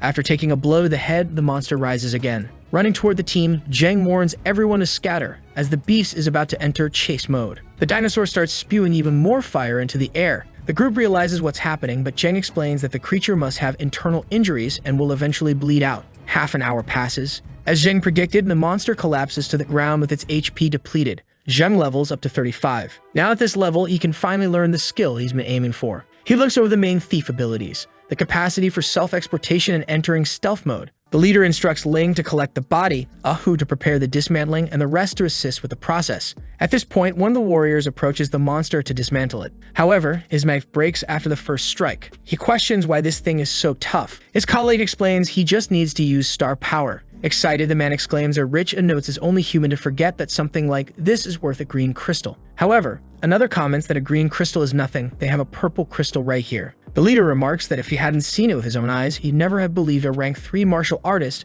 could take down a pterosaur. Zheng laughs, saying it was just a bit of luck. One of the men retorts that Zheng is a demon who still pretends to be humble, adding that even with all the luck in the world, they couldn't have killed that thing. Back at the Star Crown Hotel, the leader declares that this hunt was a huge success and suggests they discuss how to divide the rewards. He proposes they decide whether to exchange the loot for stellar crystals or distribute the items. The leader, however, says that Zheng, who made the biggest contribution, should decide first. The boy replies that those who need items will receive items and those who prefer crystals will get crystals. He also mentions a hunch stating that there's likely more to the pterosaur's records and that its characteristics are not yet fully understood. Hearing this, the man with the mohawk says he'll take the items too, trusting Zheng's judgment. The leader explains that based on the agreement made before the mission, everyone will receive 5%, with the remaining 70% split among the contributors. Zheng will take half of that, which amounts to 35%. Raising his hand, Zheng suggests selling the skin to a trusted weapons shop. The leader adds that they shouldn't leave a small portion, but instead exchange it for points with the Martial Artists Guild. Sometime later, at the Martial Artists Guild, an official examines the trophy, confirming that it's indeed from the wind god pterosaur. The man remarks that this proves they really killed the creature and laughs, saying they did an excellent job. As a reward, the director of the Martial Artists Guild announces a 10% increase in their contribution rate and awards them the 10-star member badge. Meanwhile, in the guild hall, all the warriors are in shock as news spreads that the mission to eliminate the pterosaur has been completed. They identify the team responsible and present them with the 10-star badge. Someone asks for an autograph and a woman comments on how muscular the group looks. With the mission accomplished, the warriors begin to celebrate. Amidst the commotion, the hero quietly steps away, feeling slightly uncomfortable. He remarks that he's glad he didn't wear the badge. At the reception, he requests a private room to check some things in peace. Recognizing him, the receptionist addresses him as Mr. Zhu and politely asks him to wait a moment while they process his request. The hero realizes that the badge comes with stronger privileges than he had imagined. At Mansion No. 5 in Titan City, a man laughs, saying he's finally going to get his hands on the most conductive weapon. He mentions that he obeyed every rule, risking his life several times, and now has the money to achieve his goal. Quickly, he prepares to purchase the Elven Bow. However, someone buys it before him, and the sold-out signal appears. Shocked, he mutters that some bastard stole his bow. A delivery arrives, and the man is handed a box labeled Mr. Zhu. Opening it, he finds the beautiful Elven Bow. Excited, he exclaims that it's exactly what he expected from a weapon with such high conductivity, worth only 2 high-grade purple crystals. Sometime later, at the Victory Equipment Shop, the protagonist asks Brother Shang how many days it's been since he last slept. Laughing, Shang replies it's nothing and admits he's been busy creating incredible items using the materials they sent. He adds that he's preparing for an auction soon and invites Zheng to join if he has time. The boy says the auction sounds good and that he has some materials that could take the equipment to the next level. Surprised, Shang asks if they're new materials. Zheng responds, revealing its pterosaur skin, leaving Shang utterly astonished. Sometime later, in the outskirts of Chita City's forest, a man boasts about spotting a spear boar first. Another remarks that without help, they would have all been killed by the boar long ago. Annoyed, one of them retorts that they didn't ask for help and could have killed it on their own. The man, irritated, tells them not to dismiss his effort and accuses them of trying to steal his kill. Realizing he's a rank 6 martial artist, they quickly backtrack, saying they were only joking. Crossing his arms, the man says he knew they wouldn't do something like that. Suddenly, laughter erupts behind him, and he turns around. It's Zheng, who comments on the man's strange personality and how he always acts like a big shot among lower-level martial artists. Laughing, the man admits he was bored and decided to take a stroll. Zheng scolds him, and the man apologizes, promising he won't take anything from anyone. Changing the subject, the man tells Zheng that their leader wants to meet him. As Zheng leaves, he shares his contact information, saying they can reach out whenever needed. Upon seeing this, the men are shocked, as it turns out to be a rank 3 martial artist. Another comments that he must be a noble or the son of an official. A boar that size then appears. Then he notices something approaching. It's the protagonist, Zheng, who strikes it head-on. He says that even if it's not like stealth in a game, if he can hold his breath and make no sound, it will be similar in visibility.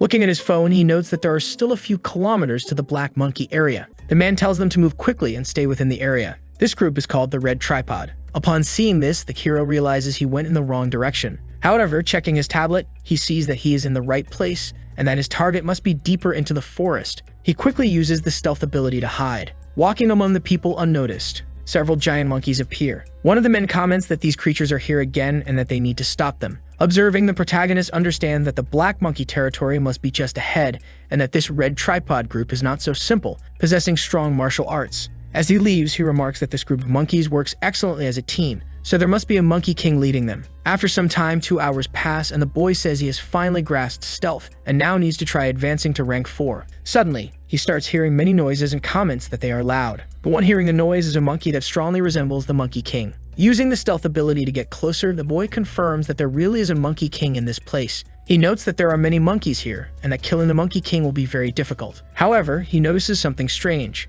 He claims to understand why these monkey groups are risking their lives trying to stop people from advancing. This monkey seems to be eating something. Smiling, the hero moves through the middle of the group with his ability, unnoticed. However, he grows nervous upon seeing an enraged monkey. It quickly passes near the protagonist, who narrowly avoids it. However, it ends up noticing his presence, deciding to attack and charge at him. Yet it finds nothing, and several monkeys are left confused. The protagonist realizes he's close and decides to take the risk. He decides to use his ability to quickly run toward the tree. However, one of the monkeys notices his presence because the hero accidentally hits a tree. Determined, he starts climbing it. Upon seeing the valuable object, he begins counting and says there are 7 in total, which will make him rich. However, he needs to think of a way to lure the Monkey King away from the location. He picks some sort of fruit. From atop a tree, he throws it down below. The noise enrages all the monkeys. Analyzing the situation, the hero thinks the time is now. He quickly approaches the location behind the Monkey King and cuts away all these objects for himself. As he turns around, the Monkey King senses something is wrong. It sees that all the objects it was protecting have vanished.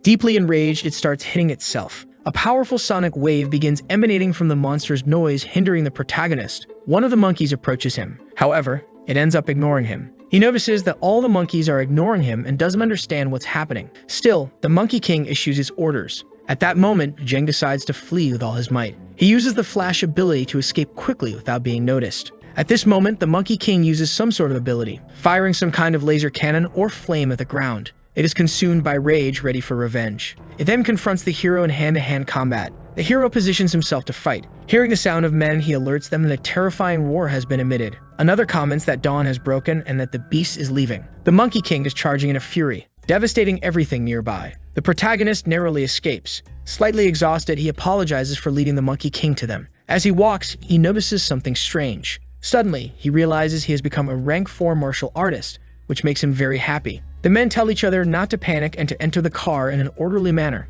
Meanwhile, the hero is escaping through the forest. Scanning the area, he notes that the large monkey seems to have been blocked by those high-ranking martial artists. He then decides to get into one of the cars. Leaving, he waves to the people and wishes them good luck, saying he's out of here. 2 people analyze the photo, saying it's definitely that boy, that he stole the red viper from the group. Another comments that the description of his car matches the car parked near the group a few days ago. The man is furious with Zhu Zheng. Then his colleague says the task he trusted is complete, that Zheng is now a member of the 7 Stars Martial Artists Association, and that he completed the Parasaur mission with Zheng and others. He adds that if he wants to deal with him, it won't be so simple. Their leader is extremely angry and throws the photos on the ground, questioning if he's saying his brother died for nothing. His colleague then says he knows some people who can help him deal with his problems. He shows the Dark Shadow weapon. Meanwhile, the protagonist observes the Blood Orchid, which has powerful muscle regeneration properties and which he stole from the monkeys. He notes that if it were in the hands of someone skilled in making medicine, it would be an invaluable treasure, and that the uncle who rented him a bike might know how to make medicine. He invites the man to eat, and the man asks if he's rich because he's acting very mysteriously and bringing him to such a place to eat. Zheng says he's a bit upset because he's known the man for a long time but still doesn't know his real name. He introduces himself as Zhu Zheng, and the man says his name is Yang Zikan, but that he can call him the same as last time. Laughing, Zheng explains that he came for a reason. Showing the orchid, he asks the merchant if he recognizes it. Then he hands it to him. Stammering, the man says it's his first time touching a real blood orchid. He tells him to put it away quickly, warning that this type of item catches the attention of martial artists and could cause unwanted trouble if others see it. He says that if he were still the CEO of a medical organization before the apocalypse, no matter the price, he would buy something so precious. However, he admits that now he's a low-level martial artist, destined to have no connection with such things. Sipping his wine, the protagonist explains that he didn't invite him today to evaluate or buy the item. He asks if he'd be interested in working with him on the possibility of creating medicines, alchemy techniques, and with the blood orchid, starting a great business. The man then asks if he has enough combat skills to protect this secret recipe and mentions that his place needs a large amount of money to maintain. Zhang responds that to him, these two problems are nothing. Both then toast with their wine glasses. Back at his house, Su panics at the idea of being a shop owner. The protagonist explains that he's preparing to open a shop selling medicines, equipment, and other items, but Su says she's never run a shop before. Len comments that she'll get used to it over time and reassures her that, as her steward, no one will cause trouble while he's guarding the place. In his mind, the hero wonders about selling medicine and opening a store, questioning if it will all work out. He states that since they decided to open a store, they should make it lively. 5 days pass, and the man asks Su if this is her new shop. He mentions that the store manager will be Sun Yun and that Lan is in charge of security. However, the man comments that Zhang's security guard might be enough and thinks he was careless because Zhang is still so young and needs to talk to him. Sometime later, several cars stop in front of the store. Laughing, the leader asks Su if they're late, and the boy says they arrived just on time. Seeing all this, the man sips tea while noting that the people are strong but comments that it's still not enough to protect the blood rose. At the corner, two people start watching the store. One wonders when they'll charge the protection fee, and his colleague says he should wait until the fortunes leave. When he sees who's there, the man is in complete shock. Another leader appears, asking Zhang if he's late as well. Zhang is shocked, questioning if rank 8 martial artists are that common these days. Insanely, he remarks that no wonder Zhang is so confident in opening a store, calling him a madman. He then declares that Zhang is incredibly naive. The store's grand opening takes place and everyone congratulates Chief Zhou. Two tall men in a building comment about him being just a level 4 martial artist. One of them questions his brother Zhang if it's worth wasting time killing him. The man replies that he let him escape last time, but now he must kill that bastard with his own hands. Inside the car, the leader asks Brother Zhao if their strength is enough to kill the Monkey King. The boy comments that from what he's heard, the Monkey King is already injured, and if they work together and cooperate well, there won't be any problems. However, upon arriving at the location, they notice that someone seems to have been there before them, but the Monkey King still appears to be alive, and as they approach, they see that the beast is completely enraged. It quickly prepares to attack, heading straight for Xiang, who tries to dodge. However, the boy fails and is thrown against a tree, hitting his back hard on the trunk. The Monkey King moves toward him again to finish him off. Blocking the attack, the leader tells him to kill the others first and then help defeat the Monkey King. He says they're members of the War Fox group, and the hero notes that their teamwork is impressive. He thinks Gao messed up and wants to snatch the Monkey King from this group, but it won't be easy. Several people shout that they heard the sound of a fight ahead. Laughing, the man says it seems they're exhausted and that they arrived just in time. Apparently, this group is made up of mercenaries. One of the men in the group comments that they're the War Foxes and are trying to kill the Monkey King, so he asks for a hand. However, the man questions if he thinks he's here for a stroll and calls it a feast. Still, the red-haired man tells Xiang not to overdo it and reminds him not to make enemies of their allies. The purple-haired man tells him not to worry about that today because they're going to die. He then throws a knife at some of the group's allies. Making a Wolverine reference, he tells Team 1 to kill the Monkey King and Team 2 to join him in making the War Foxes disappear from this world. Observing all this, the leader ponders what he should do. Looking to the side, he notices that Zhang is completely unresponsive. The protagonist moves toward the monster and comments that there's no need for any psychological burden. He then approaches one of the men, attacking him from behind. Quickly, the Monkey King strikes. One of the men asks what Zhang is doing. Panting, the man doesn't understand what's happening. Zhang swiftly takes him down. Seeing this, all his companions are terrified. The boy has activated his abilities. Without a second thought, he charges at the Monkey King, landing multiple frontal blows. Within seconds, he brings the beast down. One of the men comments that besides killing the Monkey King, this person also took the crystals from the Monkey King's teeth that the Martial Scientists Association requested. The purple-haired man starts running, saying someone stole the Monkey King's crystal, and that he luckily found 3 idiots. Irritated, he comments that 3 people managed to get robbed by just 1 person. The leader is shocked, saying Brother Zhu pulled it off and that this type of martial artist specializes in speed. Hidden, the hero realizes he can no longer flee, and to avoid incidents similar to what happened with Lu Qianyu, the people who saw him today must die. The leader asks if he's sure Zheng ran this way, and the other man says yes, that he was very fast, but he's certain it was in this direction. The man remarks that this guy is no ordinary person, as he managed to kill a rank 6 martial artist without making a sound and bury all the Monkey King's valuables quickly. However, his subordinate says this guy seems to be just a level 4 martial artist. The leader then tells everyone to stay silent because he can hear him and wonders how a level 4 martial artist can run so fast. The protagonist suddenly appears above them, ready to attack, and quickly delivers a powerful blow to one of the enemy's backs. He then strikes another subordinate in the chest as well. Because of the noise, all the birds nearby take flight. The man asks who he is, and the hero replies that he doesn't need to know. With a sadistic look, Zheng says it's fine if he doesn't want to talk now because there are many ways to make him speak later. However, the hero quickly begins to ascend, disappearing from view. Frightened, the leader looks around frantically, asking where he went. Landing a full blow and smiling, the hero says that someone about to die doesn't need to know so much. After defeating them, He comments that they were quite wealthy, and now he must deal with the rest of the group. One member of the War Fox group says he can't help them. However, he ends up being annihilated without a second chance. Seeing this, the leader remarks that the War Fox group was exterminated quickly. Looking to the side, he notices Yu has already returned and comments that the Vents Reverse Guild will also be wiped out today. He starts questioning the leader Shu, and the protagonist begins an aggressive countdown. He tells his brothers to prepare to support him later and shoot at them. One of the men comments that it was difficult,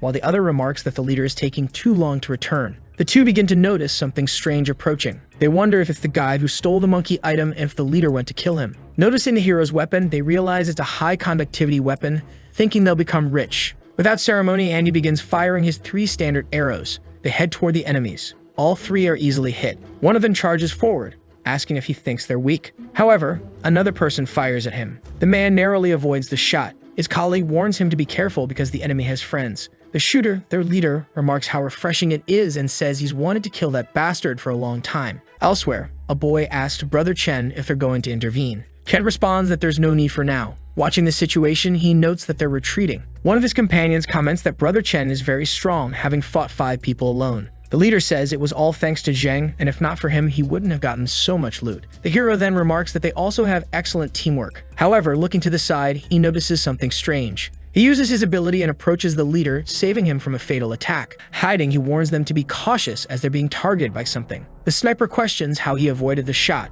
Chen then observes the boy. The protagonist tells them to stay hidden while he goes to investigate. Using his incredible speed, he begins scouting the area. He comments that it's coming, and his colleague asks if he's stupid enough to run to his death. At that moment, the old man decides to jump down to confront the protagonist. His subordinate remarks that he's just a level 4 martial artist and wonders why his boss is so scared. The old man continues running through the forest, searching for the hero. He says that if showing off is what it takes, then so be it. From above the forest, Jing observes and understands there are 2 people. He chooses to use his stealth ability to remain unseen. Searching for his enemy, the gray-haired youth says he must be nearby and wonders why no one is here. Behind him, Zheng comments that being only level 6 explains his confidence, but it's a pity he crossed paths with him. However, before finishing him off, Zheng senses something approaching. He realizes it's Liu Yongxin, who is still alive. He quickly remembers this person. Furious, he says there's a debt to Wise City that he'll make Liu repay tenfold. Feeling uneasy, the gray-haired youth grows concerned. Looking around, he comments that it feels like someone is behind him and wonders if he's imagining things.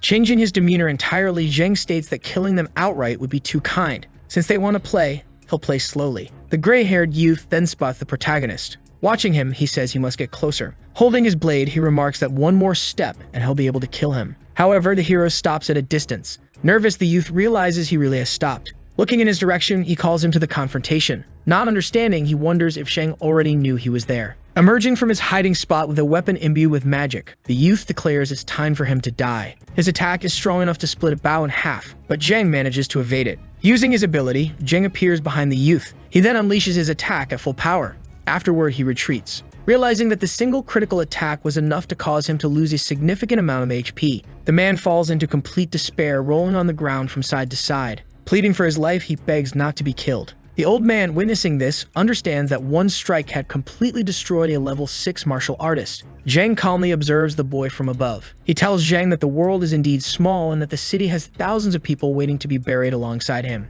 Nervously, the man realizes he has been exposed. Looking up, the boy demands the man stop hiding. He adds that as a martial arts apprentice, he couldn't save his father. But now that he's a rank 4 martial artist, he asks if the man thinks he's stronger just because he's rank 7. He remarks that there are many things in this world a man won't understand even after death, which makes the man even more uneasy. Without hesitation, the man steps out of hiding. However, he realizes the boy has disappeared and wonders if he fled. Then he understands that isn't the case as he feels the gaze of a predator on him. Looking back, he cuts down a tree, stating that he knows Zheng is nearby and demanding he show himself. 10 minutes pass, and after breaking numerous trees, he questions if Zheng really escaped. Exhausted, he mutters that he was afraid of a level 4 martial artist and couldn't move. Observing this, the hero remarks that he had been waiting for this moment when the man would be exhausted and careless. Using his ability, Zheng appears behind the man and strikes a fatal blow to his back. The man manages to avoid it, but the protagonist swiftly dodges with equal intensity. He then counterattacks, aiming for the man's neck. Zheng comments that it's not a bad stealth attack, but it's a pity it's useless against him. The boy asks if the man knows about the phantom arenas, and the man questions what he's talking about.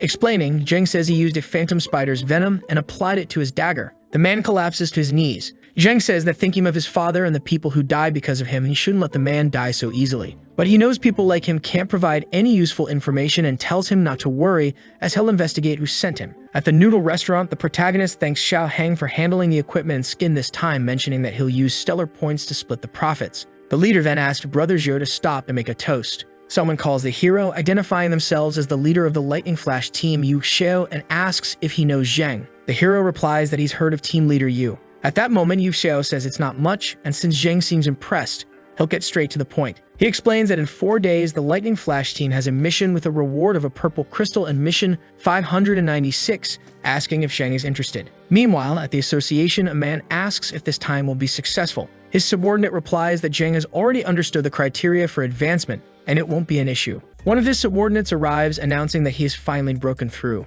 Ecstatic, he declares that he is now a level 5 martial artist, and his boss praises him, saying it's expected of someone under his watch. The boss says they'll celebrate and that the boy can ask for anything he wants. The boy mentions that he still can't forget that girl. He says that since the first time he saw her, he fell in love and can't control himself. At the hero's shop, Su asks the young master why he inherited flowers, and the boy suddenly replies that he saw a very pitiful boy selling flowers. Sighing, Lan comments that if the young master spent more time cultivating instead of trying to be romantic. Suddenly, a car pulls up in front of the store. The blue-haired man asks why the young master bought so many flowers, and he replies it's none of his business. A man appears, laughing, saying it indeed has nothing to do with him and that it's a gift for Miss Su. Su apparently recognizes him, and the red-haired man comments that she still remembers him. Approaching, he says he doesn't like using violence and asks if they could talk. Intervening, Zheng warns the man he has 3 seconds to leave. After that, everyone starts laughing, and the lunatic questions if he heard Zheng correctly. Turning toward the hero, he attempts to insult him, but before finishing his sentence, a blade swiftly approaches. The bully questions what Zheng is trying to do. The protagonist explains that by speaking so arrogantly in his store, he should ask himself who he thinks he's talking to. In his mind, the red-haired man wonders if this is the speed of a level 4 martial artist. His boss shows up, demanding Zheng release him and cursing him, threatening to destroy his store otherwise. Su pleads with the young master not to be so reckless, suggesting they can report this to the Titan Guard team. Seeing this, the bully becomes slightly nervous. Smiling, the bully says Zheng wouldn't dare kill him as he wouldn't escape punishment from the Titan Guard. But the protagonist pays little attention to his words. Zheng quickly removes the knife from the bully's reach and grabs him by the neck. He asks if the bully is scared, and the boss shouts at him to let go, calling him a bastard. Suddenly, a voice commands those causing trouble to stop immediately. From the sky, 2 green-clad figures descend gracefully. It's 2 city guards who land perfectly. They recognize Zhu Zheng. Crying, the bully begs them to punish him, claiming Zheng murders people in the streets. One of the guards orders Zheng to release the man and questions if he's looking to die here. The red-haired man mocks Zheng, asking if he will still act arrogant, and begins laughing. The protagonist comments that he hates being threatened. Holding the knife near the bully's neck, Zheng says if they want him to let go, he'll gladly oblige. He then throws the man toward his boss, who realizes his companion has fainted. Furious, the boss holds his colleague and curses Zheng. Smiling, Zheng remarks that the man died by his own hands and it's not his fault. The old man shouts that Zheng will pay for this, but one of the guards orders him to stop immediately. The guard tells Zheng that this matter will end here and warns him not to cause any more deaths. He adds that even with Zheng's status, he can't ignore the rules and regulations of the city. Seeing this, the boss becomes livid, questioning if he heard correctly. Zheng responds, telling leader Xu not to delay, and says if they don't cause any more trouble, he won't kill anyone. The leader then asks his men if they're leaving or if they'd rather stay and be killed. Afterward, the protagonist invites leader Xu inside for tea. However, Xu ignores him and walks away. The crowd is astonished, commenting that it's the first time they've seen the Titan Guard handle matters like this. Lan welcomes everyone, telling them they can enter. Xu instructs them to form a line and not push, assuring there's enough stock for everyone. Zheng announces he'll be leaving for a while and asks Lan to take care of the store in his absence. The girl admits she never thought the young master was so strong and feels bad for not trusting him and worrying. Meanwhile, one of the guards, furious, is destroying the forest. He wonders aloud when the Titan Guard became so cowardly. His boss asks if he knows about documentation dictionary number 16. The subordinate admits he doesn't understand what his boss is talking about. Later, Xu explains that martial artist Zheng is level 5 and already a 10-star member of the Martial Artists Association, which is incredible but true. He adds that 10-star members are above all rules. Sometime later in the city, a man asks the boss if they can drop the matter. The old man laughs. He agrees to let it go only if the boy leaves Titan City forever. Otherwise, he'll show him a fate worse than death. A carriage passes through the gate. From inside, Zheng appears, shouting to chase the car, offering to pay with a blue crystal. Sometime later, deep in the forest, a boar is hit by a shot. The group's members are shocked, not understanding what just happened. The boss demands to know how they dare harm his porcupine like this and asks how they plan to pay for it. He questions how the old man could allow this, but his leader orders him to be quiet. The leader says they didn't know it belonged to him and offers to compensate with white crystals. But the boss scoffs, saying those crystals aren't even enough to pay for the boar's hide. With a terrifying expression, he asks why they don't use their lives to pay the debt. Observing, Jeng concludes that when this man gets angry, he kills innocent people just to calm down, confirming they're nothing but trash. Suddenly, a large explosion occurs in one of the cars. This startles the boss, who demands to know what's happening and fired at the vehicle. The adjacent vehicle is also hit. At that moment, the old man wonders if it's a sniper, and his subordinate says they are fleeing. Suddenly, Jeng appears in the midst of the chaos. With a manic expression, the old man remarks that something even more entertaining has appeared. Jeng comments that terrorizing the weak isn't fun and suggests they play instead. Laughing, the old man says he has already seen his men dead, so he'll gladly handle this himself. One of his subordinates charges at the hero, claiming he'll kill him. However, Jeng easily takes him down. Approaching the subordinate, Jeng delivers a quick slash. The man cries out for the boss's help, saying he can't see Jeng. The old man mutters disbelief that such martial arts techniques could be humanly possible. He adds that the guy jumped out of the vehicle and that they can't escape, asking where he's hiding. One of the subordinates nervously asks the boss about the fallen leaves surrounding them. Realizing they're in trouble, the old man panics and orders them to leave quickly. Suddenly, a strong wind sweeps through the group. The protagonist has effortlessly defeated each of the subordinates. Seeing the massacre, the boss begins to laugh. He remarks that a level 4 martial artist took out his team single-handedly and admits that Jeng is strong. Without showing any emotion, Jeng responds that he's not the first person to say that. Drawing his sword, the old man asks if Jeng plans to fight him head-on. The two then engage in a deadly frontal battle. Later in the day, a driver asks Jeng how his earnings were, and he replies that it was half a year's worth, explaining that he didn't obtain anything truly valuable. At that moment, his communicator starts to ring. Answering, Jeng tells brother Shang he'll make it to the auction on time. At night at the auction, Jeng remarks that he didn't expect his friend to be so generous. Len comments to Yahello that people can be very generous. Owen greets the VIP client warmly, saying that this is his designated room. Sue is amazed, saying the room is beautiful and luxurious. Another woman announces that the auction is officially starting, presenting the first item. The blue-haired man asks the young master if he'll participate, and Jeng replies that he hasn't decided what to buy yet. The woman introduces item number 35, a dagger with 35% conductivity, an unmatched weapon. Everyone is amazed by the dagger's 35% conductivity. In shock, Jeng tells brother Shang he must have that one. The woman announces the auction has begun, with the starting price being a low-grade crystal. Someone comments that it's cheaper than expected. The first bid is a low-grade purple crystal. Another bidder offers 1.2 low-grade purple crystals, followed by a bid of 1.5 low-grade purple crystals. The merchant explains to Zhou that the dagger is being sold by a company and cannot be directly sold to him. The protagonist must follow the auction rules and bid. However, Shang hints that he has a way to help Zheng obtain the dagger. The woman announces that the current bid is 1 high-grade purple crystal and asks if any honored guests want to raise it. Someone then bids 1.7 high-grade purple crystals. Everyone is shocked as this is an extremely high bid for just a dagger. Suddenly, someone offers 2 high-grade purple crystals. Len questions if the bidder made an accidental offer, warning that if they can't pay, they'll be charged an additional 10%. Smiling, the woman announces the bid of 2 high-grade purple crystals, asking if there are any higher offers. With a gavel, she congratulates VIP Room 9 for acquiring the unmatched dagger for 2 high-grade purple crystals. Jeng now has the dagger in hand, testing it and noting it's indeed a high-value item. He thanks his merchant friend. The merchant explains that the company agreed to allow payment in installments, as a life-saving item like this with 35% conductivity is priceless. However, Jeng disagrees, reflecting on how he values a good weapon over life-saving armor as the best defense. Facing a rank 7 wolf boss, Jeng notes that, as expected, the dagger with 35% conductivity easily pierced through the monster's defenses. After completing his training, he exits the room. A man remarks that this is a rank 7 room and is surprised to see a rank 5 martial artist leaving it. At that moment, Jeng's communicator rings and leader Yu informs him of the meeting location, a forest house near the city. Some time later at the forest house, a rank 6 martial artist approaches Jeng, calling him an expert and welcoming him. Nervously, Jeng wonders why Zhang Shang always had that strange, intense expression, creating an awkward atmosphere.